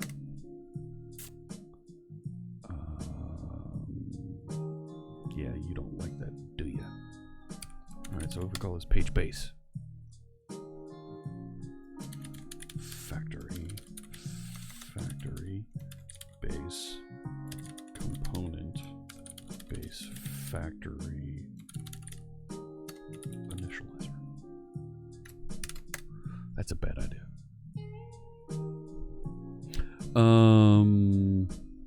Right, I want to rename this to like base layout or something. Right, let's do that.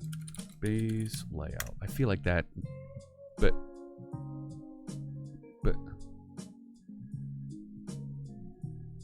Oh my. that didn't work. Are you kidding? Fine, I'll do it myself. Still not gonna rename it for me, are you? Are you, you turkey? You turkey, you don't like it. I'll tell you. Watch this.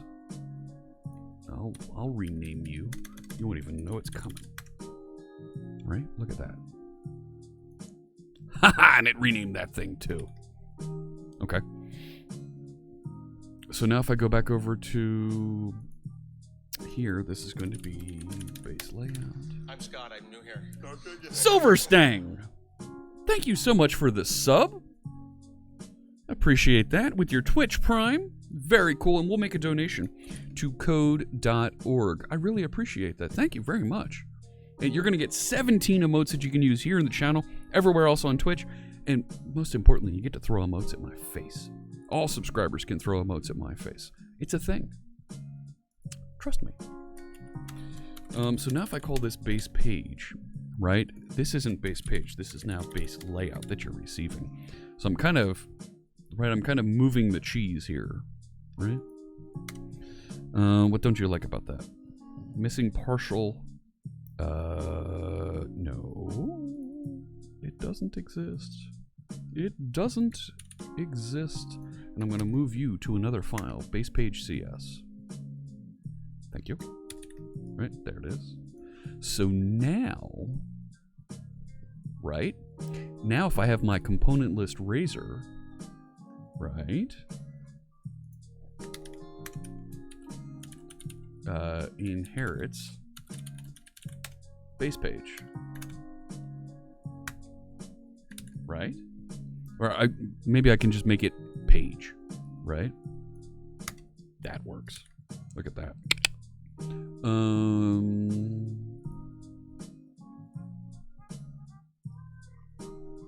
Right, I feel like that's even a little bit cleaner. What do you mean?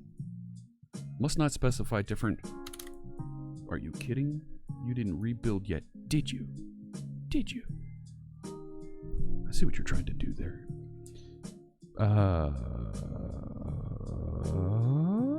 Oh.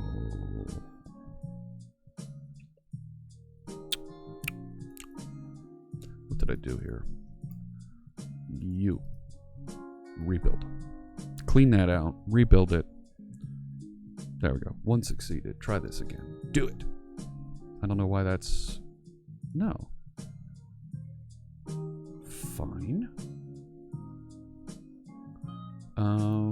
Clean the solution. Delete all those temporary files. Because somewhere this thinks that there's a partial class available somewhere, and that's just not the case. Building, building, building. You can do it. You can not do it. Are you kidding? There is no base page somewhere else. Look, base page. Find it. Base page CS. Class, class, class, class. What is this? Base page dot Razor. Where? See, it's not a thing. Not a thing. There is no base page dot Razor. See? You fool! Come on, show me. Prove that I'm wrong. See, there is no base page Razor. Delete that. Restart, says Dan. You might be onto something. Rebuild this. Now that I've deleted that obj.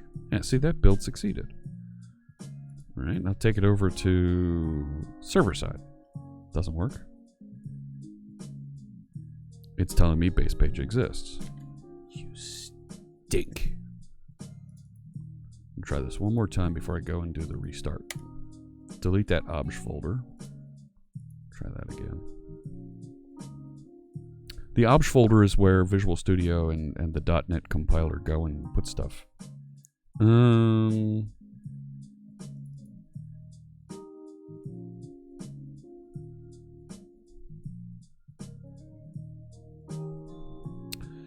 Oh, wait a sec.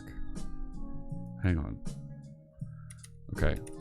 That thing doesn't exist.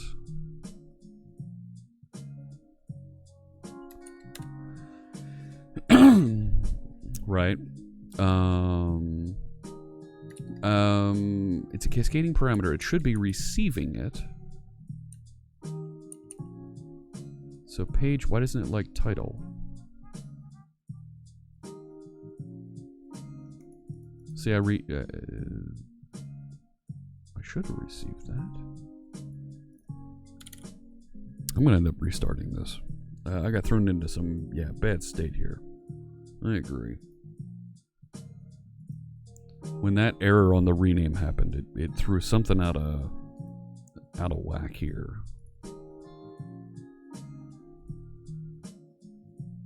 But the exercise that we're going through here stands. We're able to use JavaScript to interact with the page, with the HTML, with the DOM, and pass some of those capabilities back into Blazor, into our components. And when we build user controls, we're going to want to be able to reach into that page and do some different things. So far, so good here.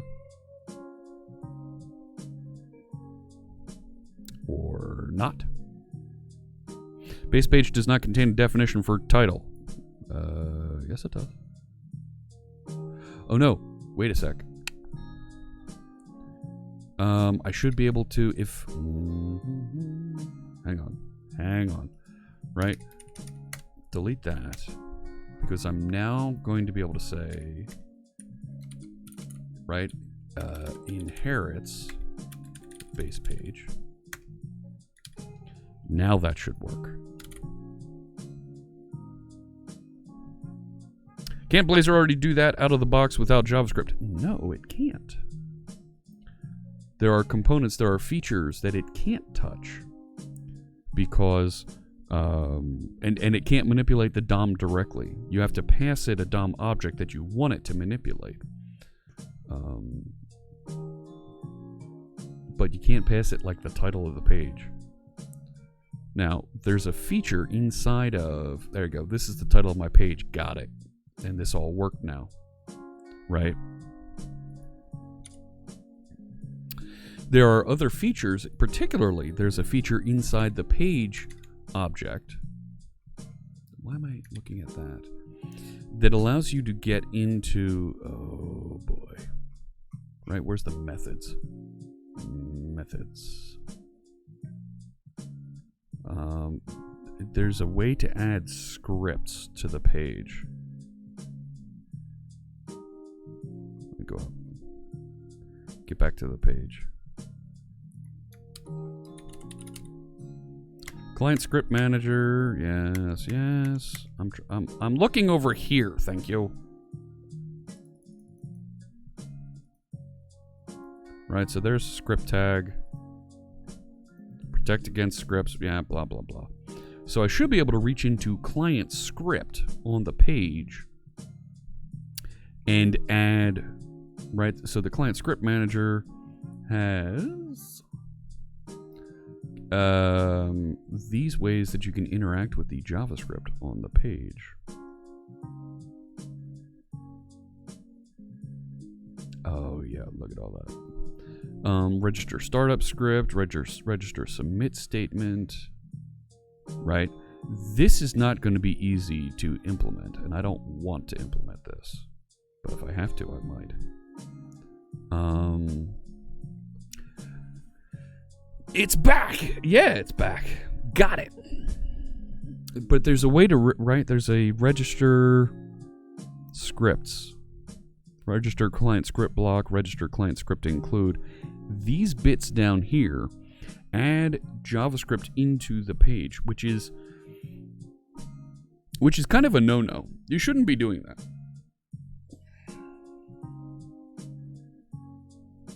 But there's a lot of pages that do that in the web forms world. And now that we can execute some JavaScript to do things, can we add JavaScript to the page? Know what I'm saying?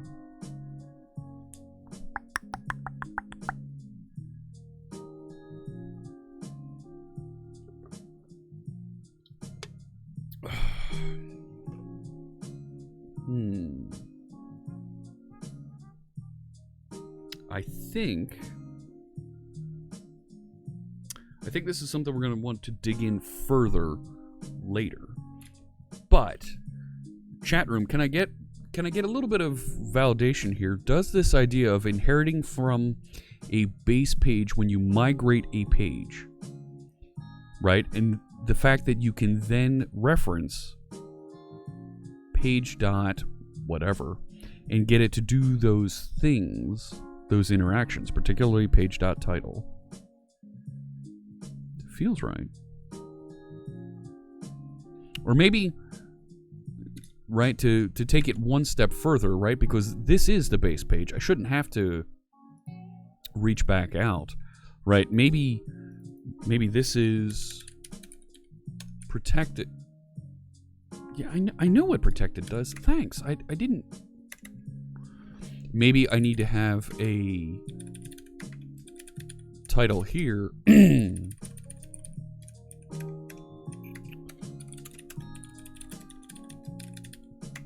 That does that, right?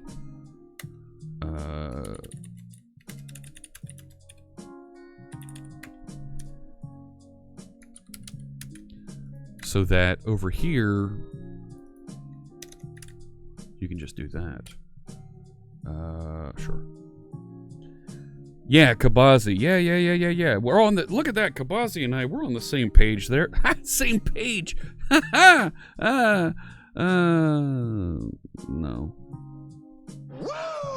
I want to use Blazor for my next project, but too darn busy right now to learn it, says Tolson64. It's a great comment. I hear that kind of thing a lot. Oh, I'm too busy to learn technology X because I'm working on this project. The path forward to learn that next thing is just make a little bit of time to learn something. Write a little bit of code. Watch a video. Spend just a little bit of time each day learning something new. Some folks have, there you go. Some folks have what they call 20% time that they can interact and in that time do those learning things, right? Maybe it's Friday afternoon at work. They're allowed to go and learn and try some things. Or an innovation sprint. Folks that do Scrum do those types of things. Figure out when that time is. Buy out just a little bit of time. 2-3 hours a week, right? Go to a user group and just try and get that next thing into your mindset, into your practice to go learn. In the HTML section, don't you just add a script, then use the JavaScript? Yes, silent. That's exactly what I'm doing, but not everybody does that. That's why you're skipping work today to just do some learning. That's a absolution. That kind of feels like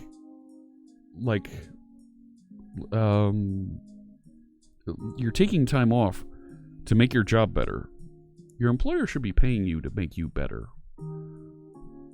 An employer should be investing in the learning and growth of its employees so that they get better and build better applications, build better solutions, faster, better, smarter, so that, right, you end up making better decisions that end up saving the company money or making the company more money.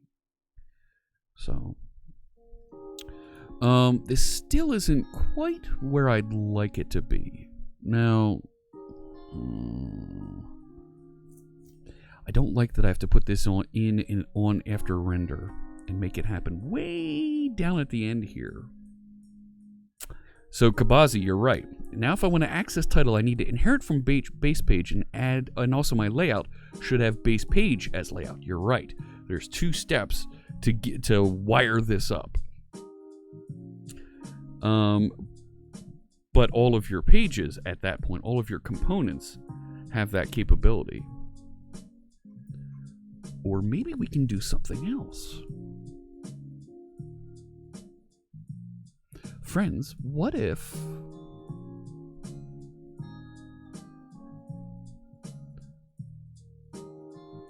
we can make it an extension set of methods?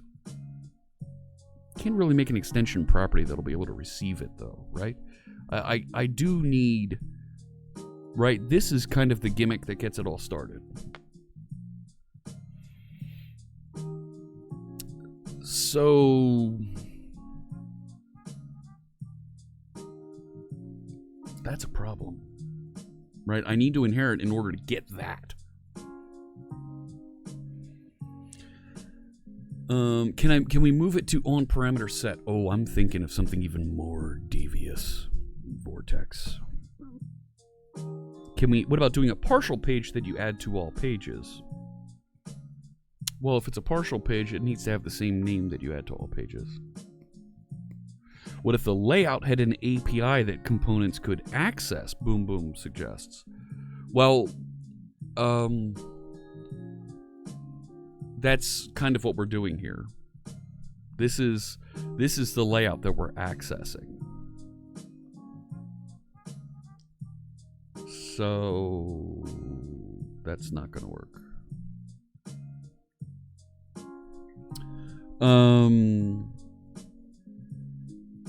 Really Awful Gamer says, we constantly have to convince businesses that upskilling their employees is better than just hiring new CS grads. Absolutely. If you need to hire somebody new to get that new skill set, instead of training someone, you're losing all of that existing knowledge about the way you do business, about how your applications work. It's walking out the door. That's a bigger... It's not a financial loss, but it's a bigger skill loss, because now now the financial loss happens when you have to spend the time retraining the new person, the new developer, to go do all the things that you already had someone who worked and did very well with it. So that's a problem. What if the so yeah, this is how we're accessing the layout. This is how we're cheating. Cheating? This is how we're getting there. What about... So, okay. Last thing that I want to look at before I end here, I need to... What happened? But we'll need to wrap up here.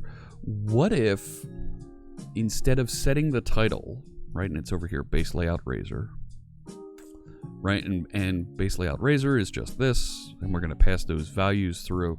What if instead of doing this directly,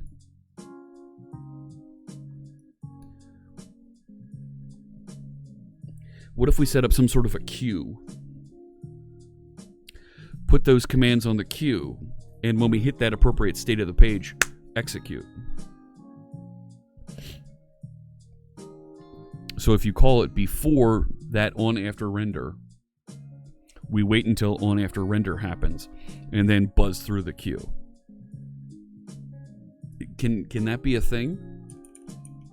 Does that make sense, chat room? On-after render. I'm going to do the synchronous one, darn it, because that's the way I roll. So here's the thing, folks, talking about a little bit of talk about doing internet tutorials and trying to learn on their own time and prove out to their employer. Long time ago, 10 years ago now, I was spending a ton of time in the evenings reading blogs, working on samples, building open source projects to further my skill set to make me more valuable to the .com startup I was working at. Because they didn't have budget, they didn't have interest in sending folks for training. After a year or two of me hammering away and showing, oh yeah, I learned this in this blog post.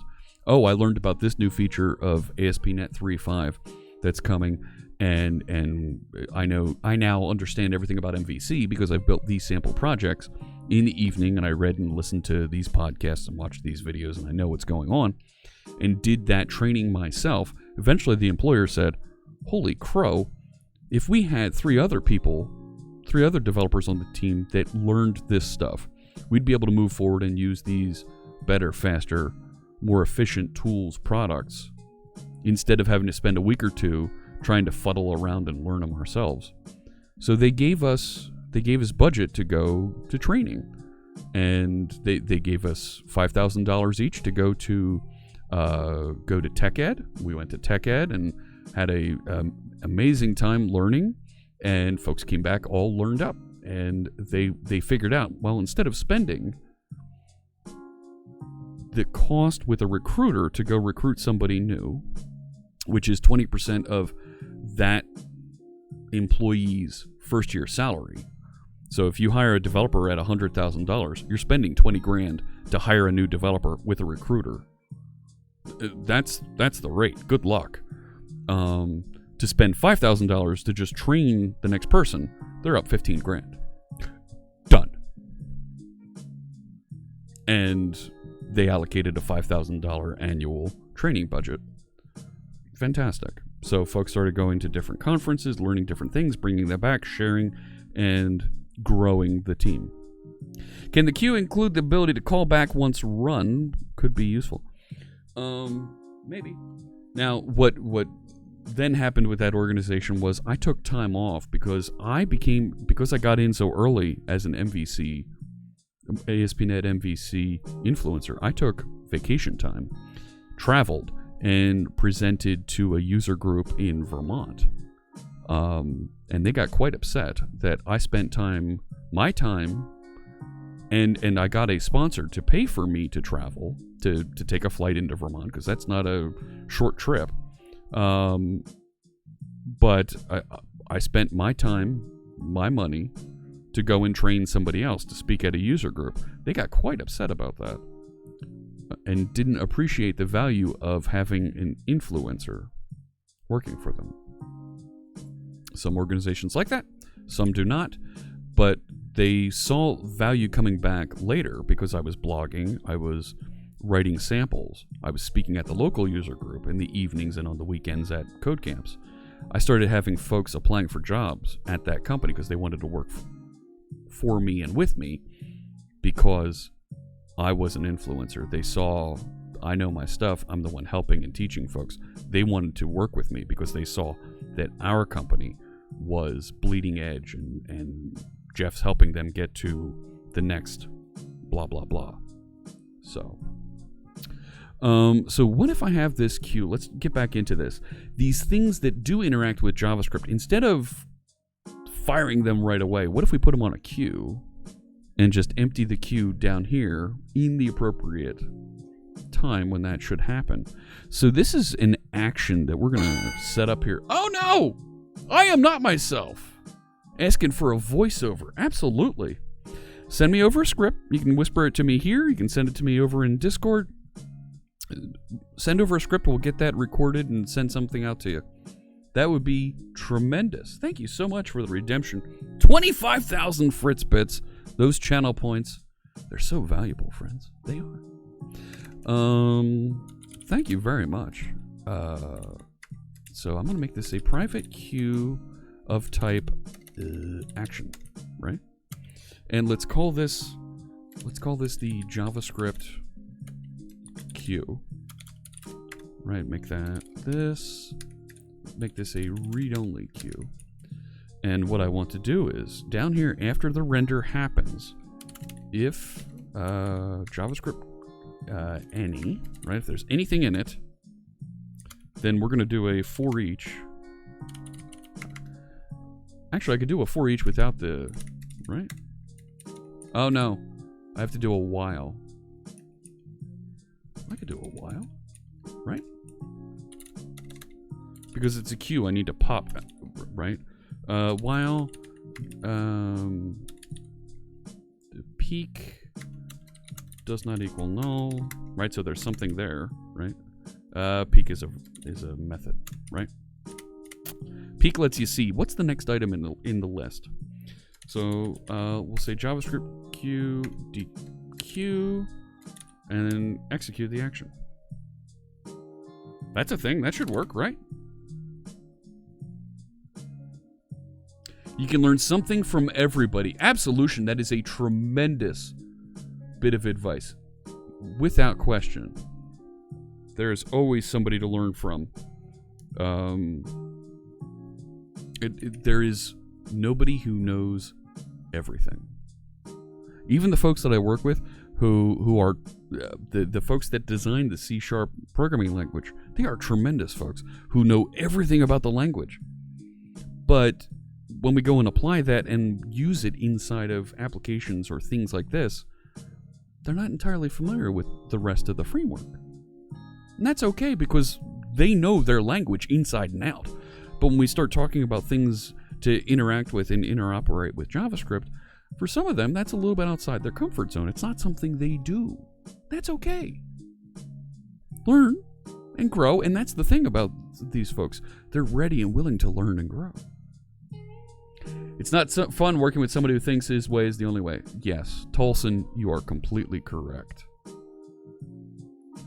Anybody who really wants to improve has to acknowledge that even people who know less than them know things that they don't. You are correct. I gotta put that one up. Is that Valder Galga? Even people who know less than them know things they don't. Completely agreed. Different folks have different experiences and have different insights. Very well put. And I agree. JavaScript does make me frustrated. It does. I feel like I need to have a property here, right? Bool rendered equals false. And down here, right? True. So now, what if I put, right? Execute JavaScript, right? Of whatever type, right? And I put that same syntax in there. String method, right? Tell me if I'm doing this in a way that just doesn't make sense. Params, I don't want to call it params because that's gonna get mixed up in there, right? Do something like this, and right off the top, if rendered, do JS interop invoke async.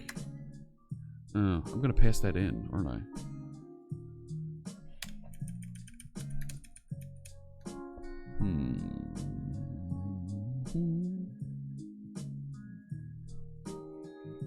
Maybe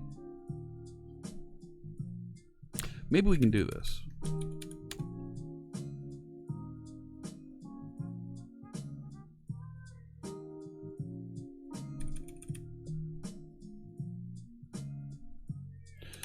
Maybe we can delegate and do this.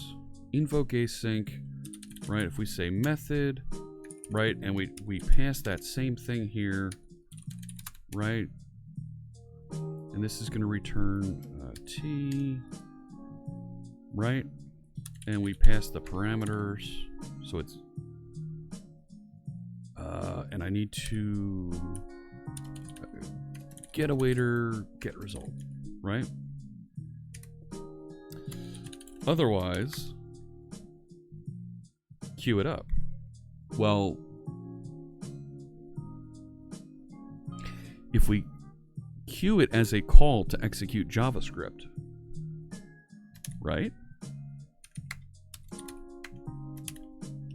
And the action is going to be like this. Well, it needs to be an action, right? So it's going to be something like this, and we're going to pass in method. But that's not going to return right now.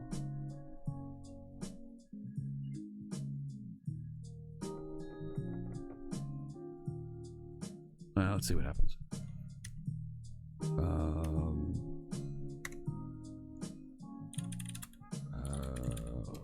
Just get something out here. I don't need that else then.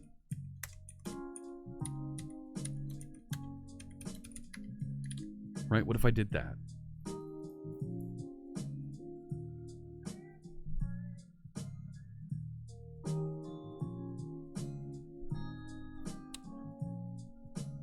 So then this becomes, well, this is execute void, invoke void.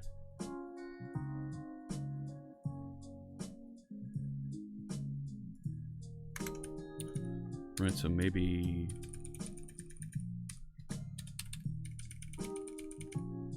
right, if it's a void, so it's like this and it doesn't have that. So now it's invoke void async.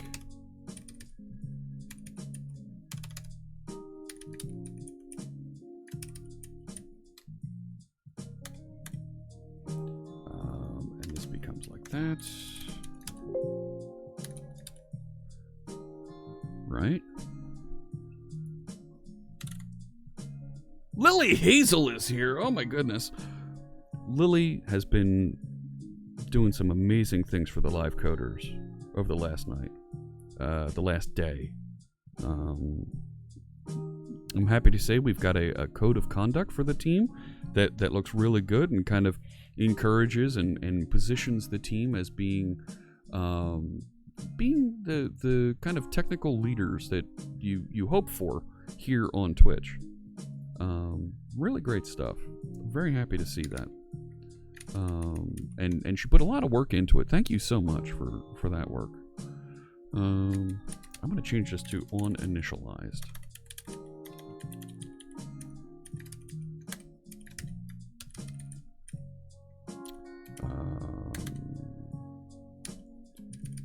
Get rid of all this because I want to be able to set that wherever I feel like it.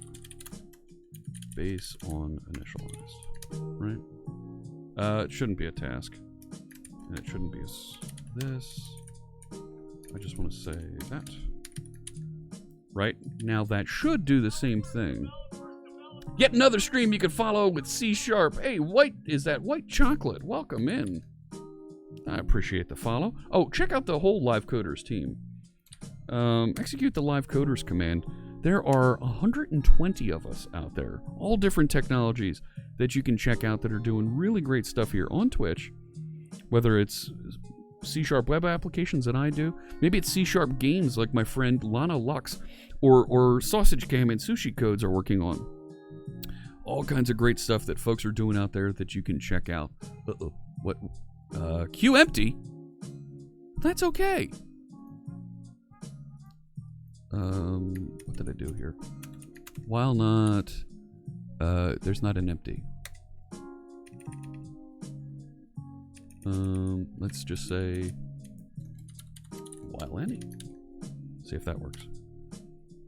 I might secretly try to get into the live coders. All right, hey, not a problem. There's an application process. It's right on the bottom of the team page. You can fill out there.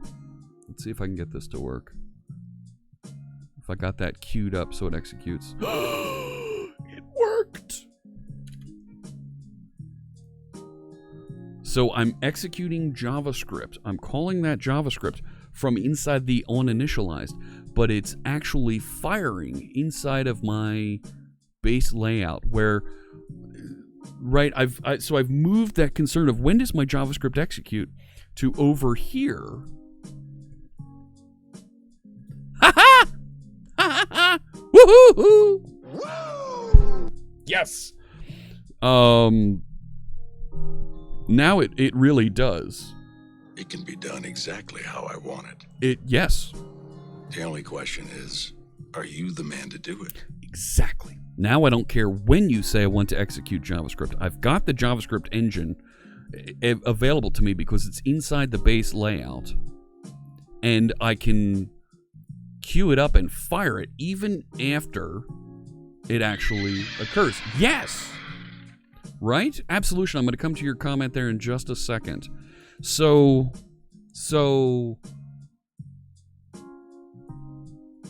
now what? So maybe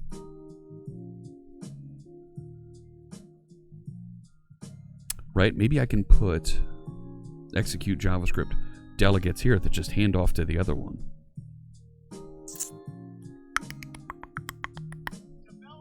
I'm going to let that go for now.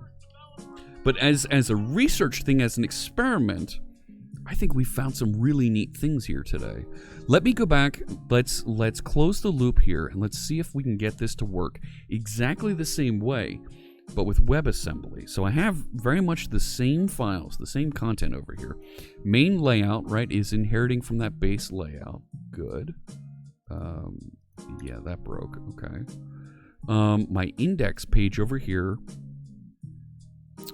inherits from base page. I don't need this anymore. I don't need to inherit from all of that. I can go onInitialized, and instead of doing all of this junk, I can move that up there, get rid of one more. There we go. Okay. And this is now referencing and using, right? This is, yeah, base layout, base page. Okay. So now if we try this with WebAssembly, does it still work? And while that's starting up, let me come back and take a look at the chat room. Absolution 183 says, I love that episode from Scott Hanselman's podcast where I talked to him on the stream. Actually, so Absolution 183, we weren't talking to Scott on our stream. For the live coders, what we've done, and we've had 2 of these so far, we invite in for the stream team members. It worked. We invite in different guests to speak to the team and give the team the ability to ask some of these folks who are experts in technology, in the field. We give the team members a chance to talk to them and have a frank conversation. And Lily Hazel and I serve more or less as moderators, handing off to the different members of the team the ability to ask their questions and kind of queue up inside of our private Discord where the team collaborates. And you even hear Lily Hazel ask a question there during Scott's podcast, where we're asking questions and we're learning how to be better podcasters, better streamers, and better handle and interact. So that wasn't originally intended to be a public-facing discussion, but so many folks on the stream team enjoyed it so much that when Scott said, I had a great time here, do you mind if I published this? We recorded it so the team could listen later, those folks in different time zones. And we said, sure, Scott, we'd be happy for you to share that. And you hear some of your favorite streamers throughout that that podcast. Robert Tables is in there. The Bald Bearded Builder, he's in there. Callow Creations, you hear him ask a question. I think Mary Jo Stabler had a question in there. Shale Codes, I forget if it was that interview or was a different one. She had some questions also.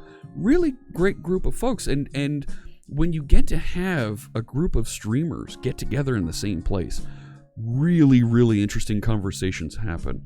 Last year at TwitchCon, Ninja Bunny 9000, she brought her streaming rig, her IRL streaming rig, to our team meetup, and there were only 50 of us at the time on the team at TwitchCon.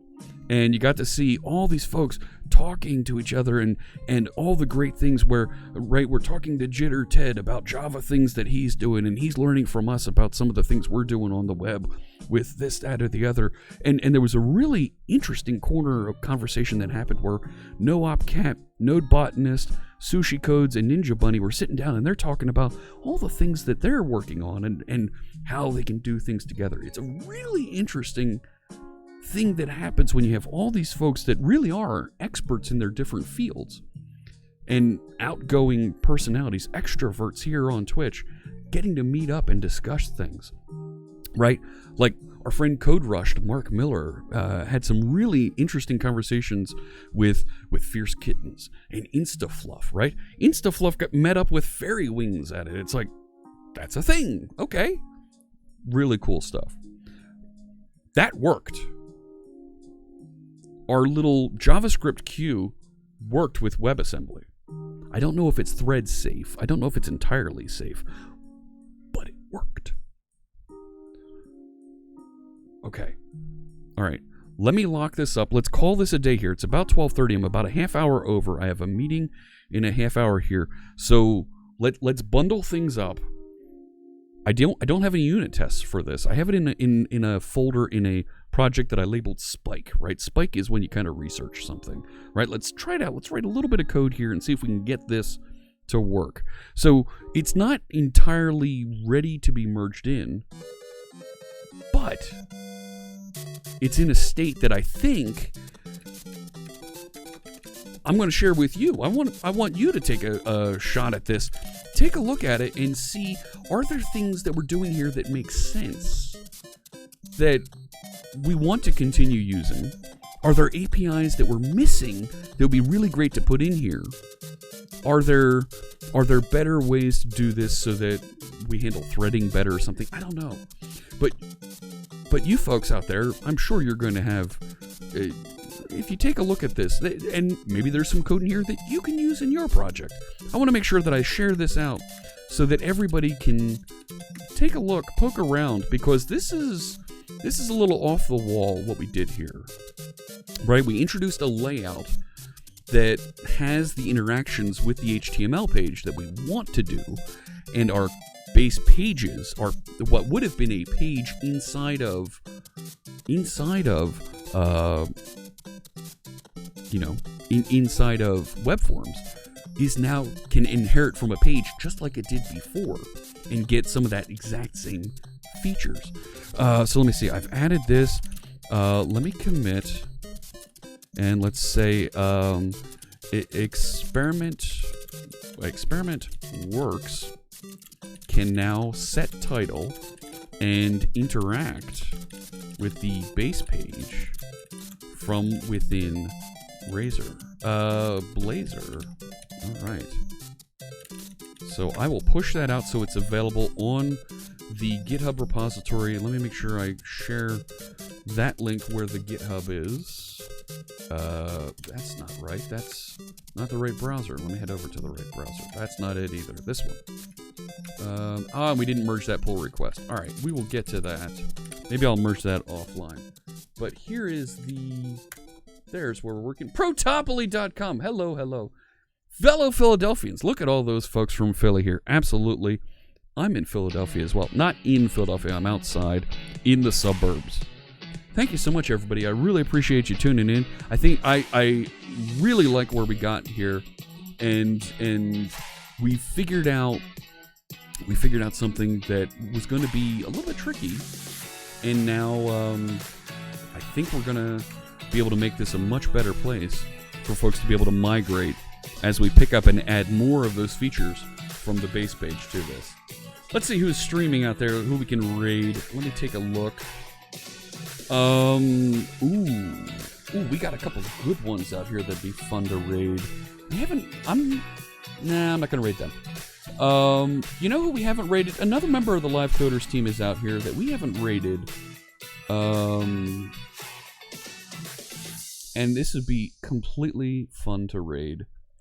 He's a buddy of mine who's working on Azure right now. Let me put out the raid call, and let's get ready to raid MB Crump. Gosh, I used to work with him when we were at Teller together. But let's raid Mr. Crump. Get ready with the raid call over there, and let me click through. What do you mean no results found? He's out there. He's out there. Raid. Here it comes.